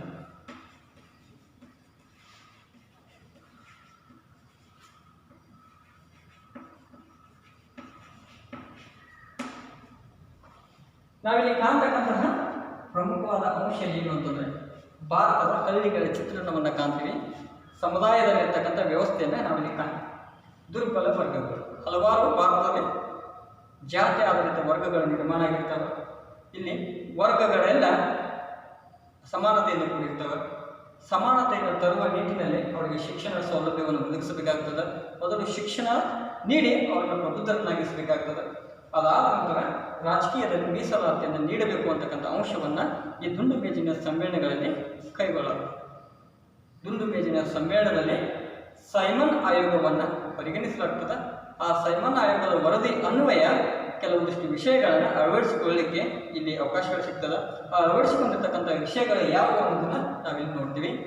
ಇಲ್ಲಿ ಮೊದಲನೇದಾಗಿ ದುರ್ಬಲ ವರ್ಗಗಳಿಗೆ ಶಿಕ್ಷಣ ಸೌಲಭ್ಯ ಹಾಗೂ ರಾಜಕೀಯದಲ್ಲಿ ಮೀಸಲಾತಿಯನ್ನು ನೀಡಬೇಕು ಅಂತಕ್ಕಂಥದ್ದು ಚರ್ಚೆ ಪರಿಗಣನೆಗೆ ಬರ್ತದೆ. ಎರಡನೇದಾಗಿ ಸಾರ್ವತ್ರಿಕ ವಯಸ್ಕ ಮತದಾನ ಪದ್ಧತಿ ಅಂತ ಹೇಳಿ ನಾವು ಇಲ್ಲಿ ಕರೀತೀವಿ.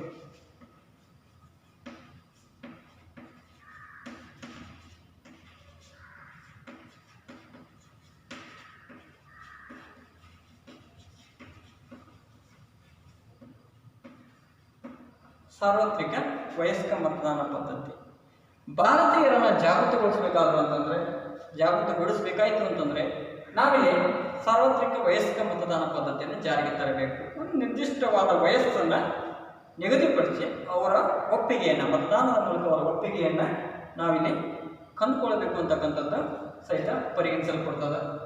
ಇನ್ನು ಇದಾದ ನಂತರ ಸಾಮಾಜಿಕ ಬಹಿಷ್ಕಾರ ನಿಷೇಧ. ಸಾಮಾಜಿಕ ಬಹಿಷ್ಕಾರ ನಿಷೇಧ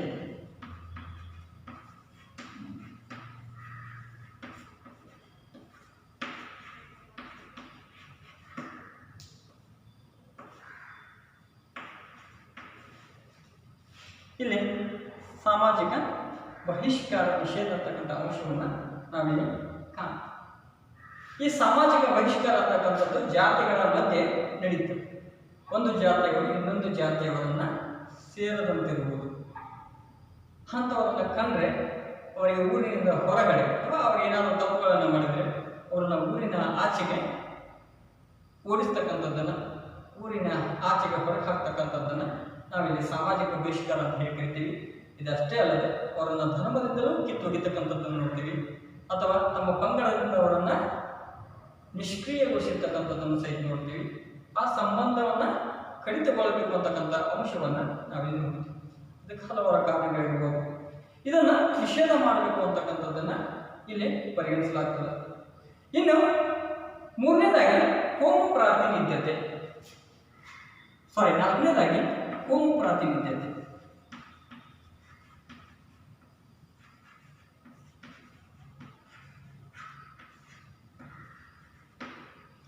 ಕೋಮುಗಳ ಆಧಾರದ ಮೇಲೆ, ವರ್ಗಗಳ ಆಧಾರದ ಮೇಲೆ ನಾವು ಅವುಗಳಿಗೆ ಪ್ರಾತಿನಿಧ್ಯತೆಯನ್ನು ನೀಡಬೇಕು, ಅವುಗಳಿಗೆ ಹಕ್ಕುಗಳನ್ನು ಕೊಡಬೇಕು, ಅವುಗಳನ್ನು ರಾಜಕೀಯ ವ್ಯವಸ್ಥೆಯಲ್ಲಿ ತರಬೇಕು ಅಂತಕ್ಕಂಥ ಚಿಂತನೆ ಇಲ್ಲಿ ಸೈಮನ್ ಆಯೋಗದಿಂದ ಶಿಫಾರಸಿನ ಮೂಲಕ ನಾವು ಕಾಣ್ತೀವಿ.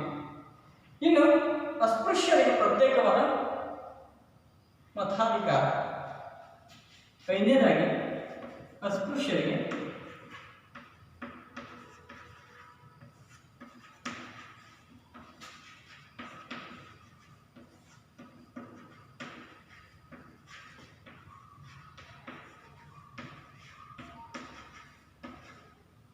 ಪ್ರತ್ಯೇಕವಾದ ಮತಾಧಿಕಾರವನ್ನು ನೀಡಬೇಕು.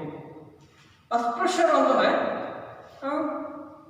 ಇದರ ವಿಸ್ತೃತ ರೂಪವನ್ನು ಅಥವಾ ಅರ್ಥವನ್ನು 5ನೇ ಪಾಠದಲ್ಲಿ ನಾವು ಕಾಣ್ತೀವಿ. ಆದರೂ ಸಹಿತ ಇದರ ಅರ್ಥವನ್ನು ನಾವಿಲ್ಲಿ ಕಾಣ್ತೀವಿ. ಅಸ್ಪೃಶ್ಯರು ಅಂತಂದರೆ ಸಮಾಜದಿಂದ ಹೊರಗುಳಿದವರು, ಮುಟ್ಟಿಸಿ ಕೊಳ್ಳಲಾರದಂಥವರು ಅಂತ ಹೇಳಿ ಅವರನ್ನು ಕರಿತೀವಿ. ಇವರು ಇಲ್ಲಿ ಏನು ಭಾರತೀಯ ಜಾತಿಗಳ ವ್ಯವಸ್ಥೆಯಲ್ಲಿ 4 ವರ್ಗಗಳ ನಿರ್ಮಾಣ ಆಗಿರ್ತವೆ. ಬ್ರಾಹ್ಮಣ, ಕ್ಷತ್ರಿಯ, ವೈಶ್ಯ, ಶೂದ್ರ ಅಂತ ಹೇಳಿ 4 ವರ್ಗಗಳನ್ನು ಕರಿತೀವಿ. ಆ ಶೂದ್ರ ವರ್ಗದಲ್ಲಿ ಈ ಅಸ್ಪೃಶ್ಯರಿಗೆ ಸ್ಥಾನ ಸಿಗ್ತದೆ. ಇವರನ್ನ ಸಮಾಜದ ಯಾವ ವರ್ಗವೂ ಸಹಿತ ಮುಟ್ಟಿಸಿಕೊಳ್ಳುವುದಿಲ್ಲ. ಇವರಿಂದ ಕೆಲಸಗಳನ್ನು ಮಾಡಿಸಿಕೊಳ್ಳಾಗ್ತದೆ. ಇನ್ನಿತರ ಎಲ್ಲ ಕೆಲಸಗಳನ್ನು ಮಾಡಿಸಿಕೊಂಡು ಅವರು ನೆರಳು ಸಹಿತ ಒಬ್ಬ ಉನ್ನತ ಜಾತಿಯವರ ಮೇಲೆ ಹಾಗೂ ಅವರ ಅಸ್ಪೃಶ್ಯರ ಜಾತಿಗಿಂತ ಹೆಚ್ಚಿನ ಪ್ರಾಬಲ್ಯತೆ ಇರ್ತಕ್ಕಂಥ ಯಾವುದೇ ಜಾತಿಗಳ ಮೇಲೆ ಇವರು ನೆರಳು ಕೂಡ ಬೀಳಬಾರ್ದು, ಅವರವರನ್ನು ಮುಟ್ಟಬಾರ್ದು, ಬೆಳಿಗ್ಗೆ ಅವರನ್ನು ನೋಡಬಾರ್ದು. ಈ ರೀತಿ ಕಠಿಣವಾದ ನಿಯಮಾವಳಿಗಳ ರಚನೆಯಾಗಿರ್ತವೆ. ಅಂತಹ ಸನ್ನಿವೇಶದಲ್ಲಿ ಇಲ್ಲಿ ಬ್ರಿಟಿಷ್ ಸಂಸತ್ತು ಸೈಮನ್ ಆಯೋಗವನ್ನು ಪರಿಗಣಿಸಿ ಅಸ್ಪೃಶ್ಯರಿಗೆ ಮತಾಧಿಕಾರವನ್ನು ನೀಡಬೇಕು ಅಂತಕ್ಕಂಥದ್ದನ್ನು ಅಂಶವನ್ನು ಇಲ್ಲಿ ಚಿಂತನೆಗೆ ತಂದಿರ್ತಕ್ಕಂಥದ್ದನ್ನು ನಾವು ಕಾಣ್ತೀವಿ. ಇಲ್ಲಿ ಈ ವಸ್ತು ವಿಷಯವನ್ನು ಅಧ್ಯಯನ ಮಾಡುವುದಾದರೆ 1935 ಭಾರತ ಸರ್ಕಾರದ ಕಾಯ್ದೆಯ ಪೂರ್ವಾಪರ ಇತಿಹಾಸವಿದೆ. ರಾಜಕೀಯ ವ್ಯವಸ್ಥೆ ಹೆಂಗೆ ನಿರ್ಮಾಣ ಆಯಿತು, ಆ ರಾಜಕೀಯ ವ್ಯವಸ್ಥೆ ಅಡಿಯಲ್ಲಿ ನಾವು ಯಾವ ಅಂಶಗಳನ್ನು ತಂದಿದ್ದೀವಿ ಅಂತಕ್ಕಂಥದ್ದು ನೋಡಿ. 1935 ಭಾರತ ಸರ್ಕಾರದ ಕಾಯ್ದೆ ಈ ಅಂಶ, ಇದರ ಹಿನ್ನೆಲೆ ಏನಾಗಿತ್ತು ಅಂತಂದರೆ ಭಾರತೀಯರ ಆಶೋತ್ತರಗಳನ್ನು ಈಡೇರಿಸುವಲ್ಲಿ 1919 ಕಾಯ್ದೆ ವಿಫಲ ಆಗ್ತದೆ. ವಿಫಲವಾದ ನಂತರ ಇಲ್ಲಿ ಗಾಂಧೀಜಿಯವರು ಅಸಹಕಾರ ಚಳವಳಿಯ ಮೂಲಕ ಸ್ವರಾಜ್ಯ ಅಂತಕ್ಕಂಥ ಪರಿಕಲ್ಪನೆಯನ್ನು ಇಟ್ಟುಕೊಂಡು ಹೋರಾಟವನ್ನು ಪ್ರಾರಂಭ ಮಾಡ್ತಾರೆ. ಇದರಿಂದ ಎಚ್ಚೆತ್ತಿರ್ತಕ್ಕಂಥ ಬ್ರಿಟಿಷ್ ಸರ್ಕಾರ ಅಥವಾ ಸಂಸತ್ತು ಭಾರತಕ್ಕೊಂದು ಶಾಸನಾತ್ಮಕ ಆಯೋಗ ಬೇಕು ಅಂತ ಹೇಳಿ ಜಾರ್ಜ್ ಸರ್ ಸೈಮನ್ ರವರ ನೇತೃತ್ವದಲ್ಲಿ ಒಂದು ಆಯೋಗವನ್ನು ರಚನೆ ಮಾಡ್ತದೆ 1927ರಲ್ಲಿ. ಅದಾದ ನಂತರ ಆ ಆಯೋಗ ತನ್ನ ಶಿಫಾರಸನ್ನು 1929ರಲ್ಲಿ ನೀಡ್ತದೆ. ಈ ಅಂಶಗಳನ್ನು ಸೈಮನ್ ಆಯೋಗ ನೀಡಿರ್ತಕ್ಕಂಥ ಅಂಶಗಳನ್ನು ಬ್ರಿಟಿಷರು ಕರೆದಿರ್ತಕ್ಕಂಥ 3 ದುಂಡು ಮೇಜಿನ ಸಮ್ಮೇಳನಗಳಲ್ಲಿ ಚರ್ಚೆಗೆ ಪರಿಗಣಿಸಲಾಗ್ತದೆ.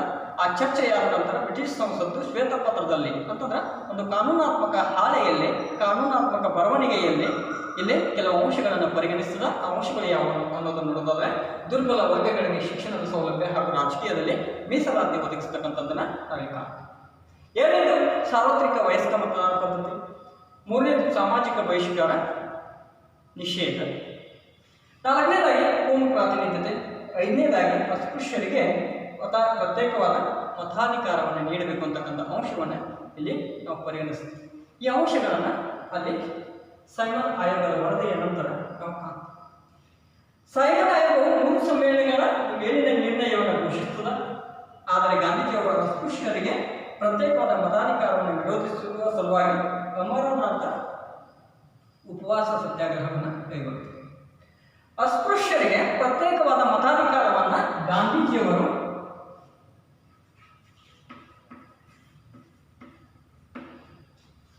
ಯಾಕೆ ನಿರಾಕರಿಸುತ್ತಾರೆ? ಈ ಅಂಶವನ್ನು ನಿರಾಕರಿಸುತ್ತಾರೆ. ನೋಡ್ತೀವಿ ನಾವು ದುರ್ಬಲ ವರ್ಗಗಳಿಗೆ ಶಿಕ್ಷಣದ ಸೌಲಭ್ಯ, ರಾಜಕೀಯದಲ್ಲಿ ಮೀಸಲಾತಿ ಅಂತಕ್ಕಂಥ ಅಂಶವನ್ನು ಕಾಣ್ತೀವಿ. ಸಾರ್ವತ್ರಿಕ ವಯಸ್ಕ ಮತದಾನ ಪದ್ಧತಿ ಬೇಕು ಅಂತಕ್ಕಂಥ ಒಪ್ಕೊಳ್ತಾರೆ. ಸಾಮಾಜಿಕ ಬಹಿಷ್ಕಾರ ನಿಷೇಧವನ್ನು ಒಪ್ಕೊಳ್ತಾರೆ. ಕೋಮು ಪ್ರಾತಿನಿಧ್ಯತೆಯನ್ನು ಒಪ್ಕೊಳ್ತಾರೆ. ಅಸ್ಪೃಶ್ಯರಿಗೆ ಪ್ರತ್ಯೇಕವಾದ ಮತಾಧಿಕಾರವನ್ನು ಒಪ್ಪುವುದಿಲ್ಲ. ಯಾಕಂತಂದ್ರೆ ಅಸ್ಪೃಶ್ಯರು ಭಾರತದ ಸಾಮಾಜಿಕ ವ್ಯವಸ್ಥೆಯಿಂದ ವಿಘಟಿತರಾಗ್ತಾರೆ ಅಂತಕ್ಕಂಥ ಅಂಶವನ್ನು ಅವರು ಪರಿಗಣಿಸ್ತಾರೆ. ನಾವು ಪ್ರತ್ಯೇಕವಾದ ಮತಾಧಿಕಾರವನ್ನು ಕೊಟ್ವಿ ಅಂತಂದ್ರೆ ಅವ್ರು ಪ್ರತ್ಯೇಕವಾದ ರಾಜ್ಯವನ್ನು ನಾಳೆ ಕೇಳಬೇಕು. ನಾವೆಲ್ಲರೂ ಒಂದೇ ಒಗ್ಗಟ್ಟಾಗಿ ಹೋರಾಟವನ್ನು ಮಾಡಿದ್ದೀವಿ, ಒಗ್ಗಟ್ಟಾಗಿಯೇ ಹಕ್ಕುಗಳನ್ನು ಅನುಭವಿಸಬೇಕು. ಯಾಕಂತಂದ್ರೆ ಬ್ರಿಟಿಷರ ತಂತ್ರಗಳು ಅತ್ಯಂತ ವಿಕಾರಾತ್ಮಕವಾಗಿರ್ತವೆ. ಆ ಅಂಶಗಳನ್ನು ಸ್ವತಂತ್ರ ಹೋರಾಟದ ನಾಯಕರು ಅರಿತಿರ್ತಾರೆ. ಆ ಕಾರಣಕ್ಕಾಗಿ ಭಾರತೀಯ ಒಗ್ಗಟ್ಟನ್ನು ಒಡೆದಾಡತಕ್ಕಂಥ ಕೆಲಸವನ್ನು ಬ್ರಿಟಿಷರು ಮಾಡ್ತಾ ಇರ್ತಾರೆ. ಆ ಒಡೆದಾಡತಕ್ಕಂಥ ಒಗ್ಗಟ್ಟನ್ನು ಒಂದುಗೂಡಿಸುವ ಸಲುವಾಗಿ ಅಸ್ಪೃಶ್ಯರಿಗೆ ಪ್ರತ್ಯೇಕವಾದ ಮತಾಧಿಕಾರವನ್ನು ಗಾಂಧೀಜಿಯವರು ವಿರೋಧ ಮಾಡ್ತಾರೆ. ಇಲ್ಲಿ ಆ ಕಾರಣಕ್ಕಾಗಿ ಅವರು ಅಮರನಾಥ ಉಪವಾಸವನ್ನು ಕೈಗೊಳ್ತಾರೆ. ಕಾಂಗ್ರೆಸ್ ನಾಯಕರು ಗಾಂಧೀಜಿಯವರನ್ನು ಇದರಲ್ಲಿ ಮನವೊಲಿಸ್ತಕ್ಕಂಥ ಕೆಲಸವನ್ನು ಮಾಡಲಾಗ್ತಾರೆ. ಆ ನಿಟ್ಟಿನಲ್ಲಿ ಡಾಕ್ಟರ್ B.R. ಅಂಬೇಡ್ಕರ್ ಅವರೊಂದಿಗೆ ಇಲ್ಲಿ ಸೆಪ್ಟೆಂಬರ್ 24, 1937ರಂದು ಪುನಃ ಒಪ್ಪಂದ ಅಂತಕ್ಕಂಥ ಒಪ್ಪಂದವನ್ನು ಮಾಡ್ತಾರೆ, ಕರಾರನ್ನು ಒಪ್ಕೊಳ್ತಾರೆ ಅಂತಕ್ಕಂಥದ್ದನ್ನು ನೋಡ್ತೀವಿ. ಇಲ್ಲಿ ನಾವು ಪ್ರಮುಖವಾಗಿ ಗ್ರಹಿಸ್ತಕ್ಕಂಥ ಅಂಶ ಏನು ಅಂತಂದರೆ, ಅಸ್ಪೃಶ್ಯರ ಏರು ಧ್ವನಿ ಅವರ ಅತ್ಯುತ್ತಮ ನಾಯಕನಾಗಿ ಡಾಕ್ಟರ್ ಬಿ ಆರ್ ಅಂಬೇಡ್ಕರ್ ಅವರು ಜಾತಿ ಪದ್ಧತಿಯನ್ನು ವಿರೋಧ ಮಾಡ್ತಾ ಬೆಳೆದು ಬಂದಿರ್ತಾರೆ. ಆ ಜಾತಿ ಪದ್ಧತಿಯನ್ನು ಹೋಗಲಾಡಿಸುವ ಗುರಿಯನ್ನು ಇಟ್ಟುಕೊಂಡು ಹೋರಾಟ ಮಾಡಿರ್ತಾರೆ. ಅಸಂಖ್ಯಾತ ಹೋರಾಟಗಳು ಅವರ ಮಾನಹಾನಿಯನ್ನು ಮಾಡಿರ್ತವೆ. ಜೊತೆಗೆ ಅವರ ಚಿಂತನೆಗಳನ್ನೆಲ್ಲವನ್ನು ವಿಭಿನ್ನ ರೀತಿಯಲ್ಲಿ ಚಿಂತಿಸುವಂತೆ ಅವರ ಬೆಳವಣಿಗೆಯ ದಾರಿ ನಿರ್ಮಾಣ ಮಾಡಿರ್ತಾರೆ.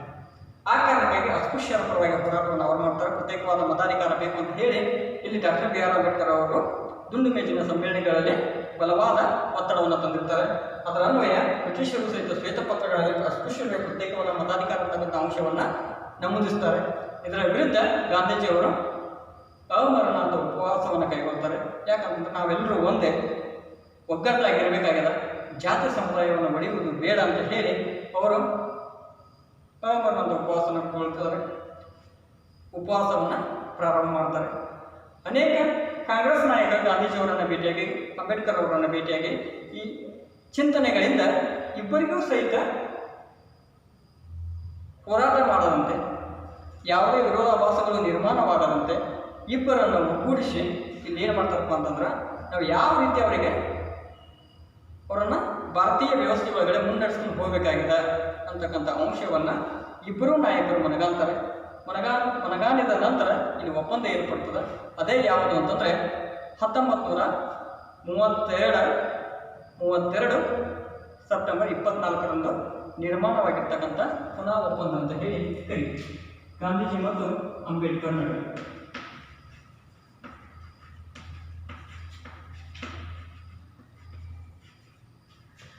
ಪುನಾ ಒಪ್ಪಂದ.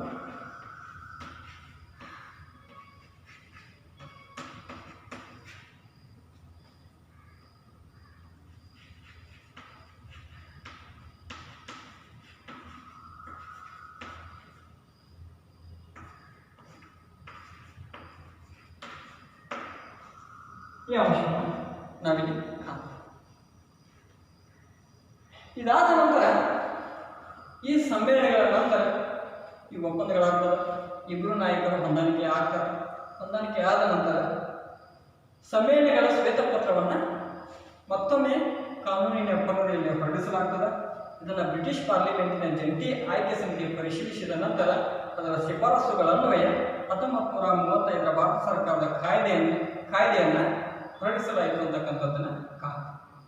ಇದರ ಜೊತೆಗೆ 1935ರ ಕಾಯ್ದೆ 321 ವಿಧಿಗಳು ಹಾಗೂ 10 ಅನುಬಂಧಗಳನ್ನು ಒಳಗೊಂಡಿತ್ತು ಅಂತಕ್ಕಂಥ ಅಂಶವನ್ನು ನಾವಿಲ್ಲಿ ಏನು ಅಂದರೆ, 1935ರ ಕಾಯ್ದೆಯ ಪೂರ್ವಾಪರ ಚಿಂತನೆಗಳನ್ನು ನಾವಿಲ್ಲಿ ಅಧ್ಯಯನ ಮಾಡ್ತಾ ಇದ್ದೀವಿ. ಹೇಗೆ ಸ್ವತಂತ್ರ ಬ್ರಿಟಿಷರು ಭಾರತವನ್ನು ಆಳಲಿಕ್ಕೆ ಪ್ರಾರಂಭ ಮಾಡಿದ ಕ್ಷಣದಿಂದ ಹಿಡಿದು 1935ರವರೆಗಿನ ಈ ಘಟನಾವಳಿಯನ್ನು ನಾವಿಲ್ಲಿ ಕಾಣ್ತೀವಿ.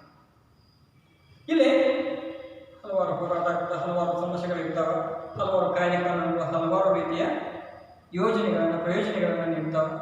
ಕೆಲವೊಂದಿಷ್ಟು ಕಾಯ್ದೆಗಳು ವಿಫಲ ಆಗ್ತವೆ. ಆದರೂ ಸಹಿತ ಅದು ಬಲವಾದ ಕೂಗು 1935ರ ಕಾಯ್ದೆಯವರೆಗೆ ಕೂಗು ಕೇಳಿಬರ್ತದೆ. 1935ರ ಕಾಯ್ದೆ ಇದು ನಿರ್ಮಾಣ ಆಗ್ತದೆ. ಯಾವ ರೀತಿ ನಿರ್ಮಾಣ ಆಗ್ತದೆ ಅನ್ನೋದನ್ನು ನಾವಿಲ್ಲಿ ಕಾಣ್ತಾ ಇದ್ದೀವಿ. ಭಾರತದ ಪ್ರಜೆಗಳ ಆಶೋತ್ತರಗಳನ್ನು ಈಡೇರಿಸುವಲ್ಲಿ 1919ರ ಕಾಯ್ದೆ ವಿಫಲ ಆಗ್ತದೆ. ಅದರ ಪರಿಣಾಮವಾಗಿ ಮಹಾತ್ಮ ಗಾಂಧೀಜಿಯವರು ಅಸಹಕಾರ ಚಳವಳಿಯ ಮೂಲಕ ಸ್ವರಾಜ್ಯ ಪರಿಕಲ್ಪನೆಯೊಂದಿಗೆ ಹೋರಾಟವನ್ನು ಪ್ರಾರಂಭ ಮಾಡ್ತಾರೆ. ಇದರಿಂದ ಎಚ್ಚೆತ್ತಿರ್ತಕ್ಕಂಥ ಬ್ರಿಟಿಷ್ ಸರ್ಕಾರ ಶಾಸನಾತ್ಮಕ ಆಯೋಗವನ್ನು ಸರ್ ಸೈಮನ್ ಅವರ ನೇತೃತ್ವದಲ್ಲಿ 1927ರಲ್ಲಿ ನೇಮಕ ಮಾಡ್ತದೆ. ಇದು 1929ರಲ್ಲಿ ತನ್ನ ವರದಿಯನ್ನು ಅಥವಾ ಶಿಫಾರಸನ್ನು ನೀಡ್ತದೆ. ಶಿಫಾರಸನ್ನು ನೀಡಿದ ನಂತರ ಅವುಗಳನ್ನು ಬ್ರಿಟಿಷ್ ದುಂಡು ಮೇಜಿನ ಸಮ್ಮೇಳನಗಳಲ್ಲಿ ಪರಿಗಣಿಸಲಾಗ್ತದೆ. ಅದಾದ ನಂತರ ಹಲವು ಚರ್ಚೆಗಳನ್ನು ಮಾಡಲಾಗ್ತದೆ. ಅಲ್ಲಿ ಚರ್ಚೆಗೆ ಬಂದಿರತಕ್ಕಂಥ ವಿಷಯಗಳನ್ನು ನಾವಿಲ್ಲಿ ನೋಡ್ತೀವಿ. ದುರ್ಬಲ ವರ್ಗಗಳಿಗೆ ಶಿಕ್ಷಣದ ಸೌಲಭ್ಯ ಮತ್ತು ರಾಜಕೀಯ ಮೀಸಲಾತಿಯನ್ನು ಒದಗಿಸಬೇಕು. ಅದಾದ ನಂತರ ಸಾರ್ವತ್ರಿಕ ವಯಸ್ಕ ಮತದಾನ ಪದ್ಧತಿಯನ್ನು ನೀಡಬೇಕಾಗ್ತದೆ. ಇಲ್ಲಿ ಸಾಮಾಜಿಕ ಬಹಿಷ್ಕಾರವನ್ನು ನಿಷೇಧ ಸಹಿತ ಮಾಡಬೇಕು ಅಂತಕ್ಕಂಥದ್ದನ್ನು ಪರಿಗಣಿಸಲಾಗ್ತದೆ. ಕೋಮು ಪ್ರಾತಿನಿಧ್ಯತೆಯನ್ನು ದೃಢೀಕರಿಸಲಾಗ್ತದೆ. ಅಸ್ಪೃಶ್ಯರಿಗೆ ಪ್ರತ್ಯೇಕವಾದ ಮತಾಧಿಕಾರವನ್ನು ನೀಡಬೇಕು ಅಂತಕ್ಕಂಥದ್ದನ್ನು ಸಹಿತ ಇಲ್ಲಿ ಪರಿಗಣಿಸಲಾಗಿರೋದನ್ನು ನೋಡ್ತೀವಿ. ಅದರ ವಿರುದ್ಧವಾಗಿ ಗಾಂಧೀಜಿ ಮತ್ತು ಅಂಬೇಡ್ಕರ್ ಅವರ ನಡುವೆ ಸೆಪ್ಟೆಂಬರ್ 24, 1932 ಪುನಃ ಒಪ್ಪಂದ ಏರ್ಪಡಿತು. ಇದಾದ ನಂತರ ಮತ್ತೊಮ್ಮೆ ಬ್ರಿಟಿಷ್ ಪಾರ್ಲಿಮೆಂಟಿನ ಜಂಟಿ ಆಯ್ಕೆ ಸಮಿತಿ ಶ್ವೇತಪತ್ರಗಳನ್ನು ಹೊರಡಿಸಿ ಸಮ್ಮತಿಯನ್ನು ಪಡೆದುಕೊಂಡು 1935 ಕಾಯ್ದೆ, ಭಾರತ ಸ್ವಾತಂತ್ರ್ಯದ ಕಾಯ್ದೆ ಅಂತ ಹೇಳಿ ಒಂದು ಹೆಸರನ್ನಿಟ್ಟು ಇಲ್ಲಿ ಕಾಯ್ದೆಯನ್ನು ಹೊರಡಿಸಲಾಗ್ತದೆ. ಅದು 321 ವಿಧಿ ಮತ್ತು 10 ಅನುಬಂಧಗಳನ್ನು ಒಳಗೊಂಡಿರ್ತಕ್ಕಂಥದ್ದನ್ನು ನಾವು ನೋಡ್ತೀವಿ. 1935 ಭಾರತ ಸರ್ಕಾರದ ಕಾಯ್ದೆ 321 ವಿಧಿಗಳು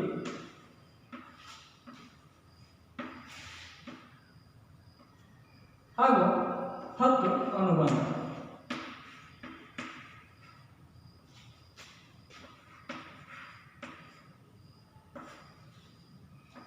ಒಳಗೊಂಡಿರ್ತಕ್ಕಂಥದ್ದನ್ನು ನಾವಿಲ್ಲಿ ನೋಡ್ತೀವಿ. ಮುಂದುವರೆದ ಭಾಗವಾಗಿ ನಾಳೆ ನಾವು 1935 ಭಾರತ ಸರ್ಕಾರದ ಕಾಯ್ದೆ ಯಾವ ಯಾವ ಅಂಶಗಳನ್ನು ಒಳಗೊಂಡಿದೆ ಅಂತಕ್ಕಂಥದ್ದನ್ನು ಅಧ್ಯಯನ ಮಾಡೋಣ.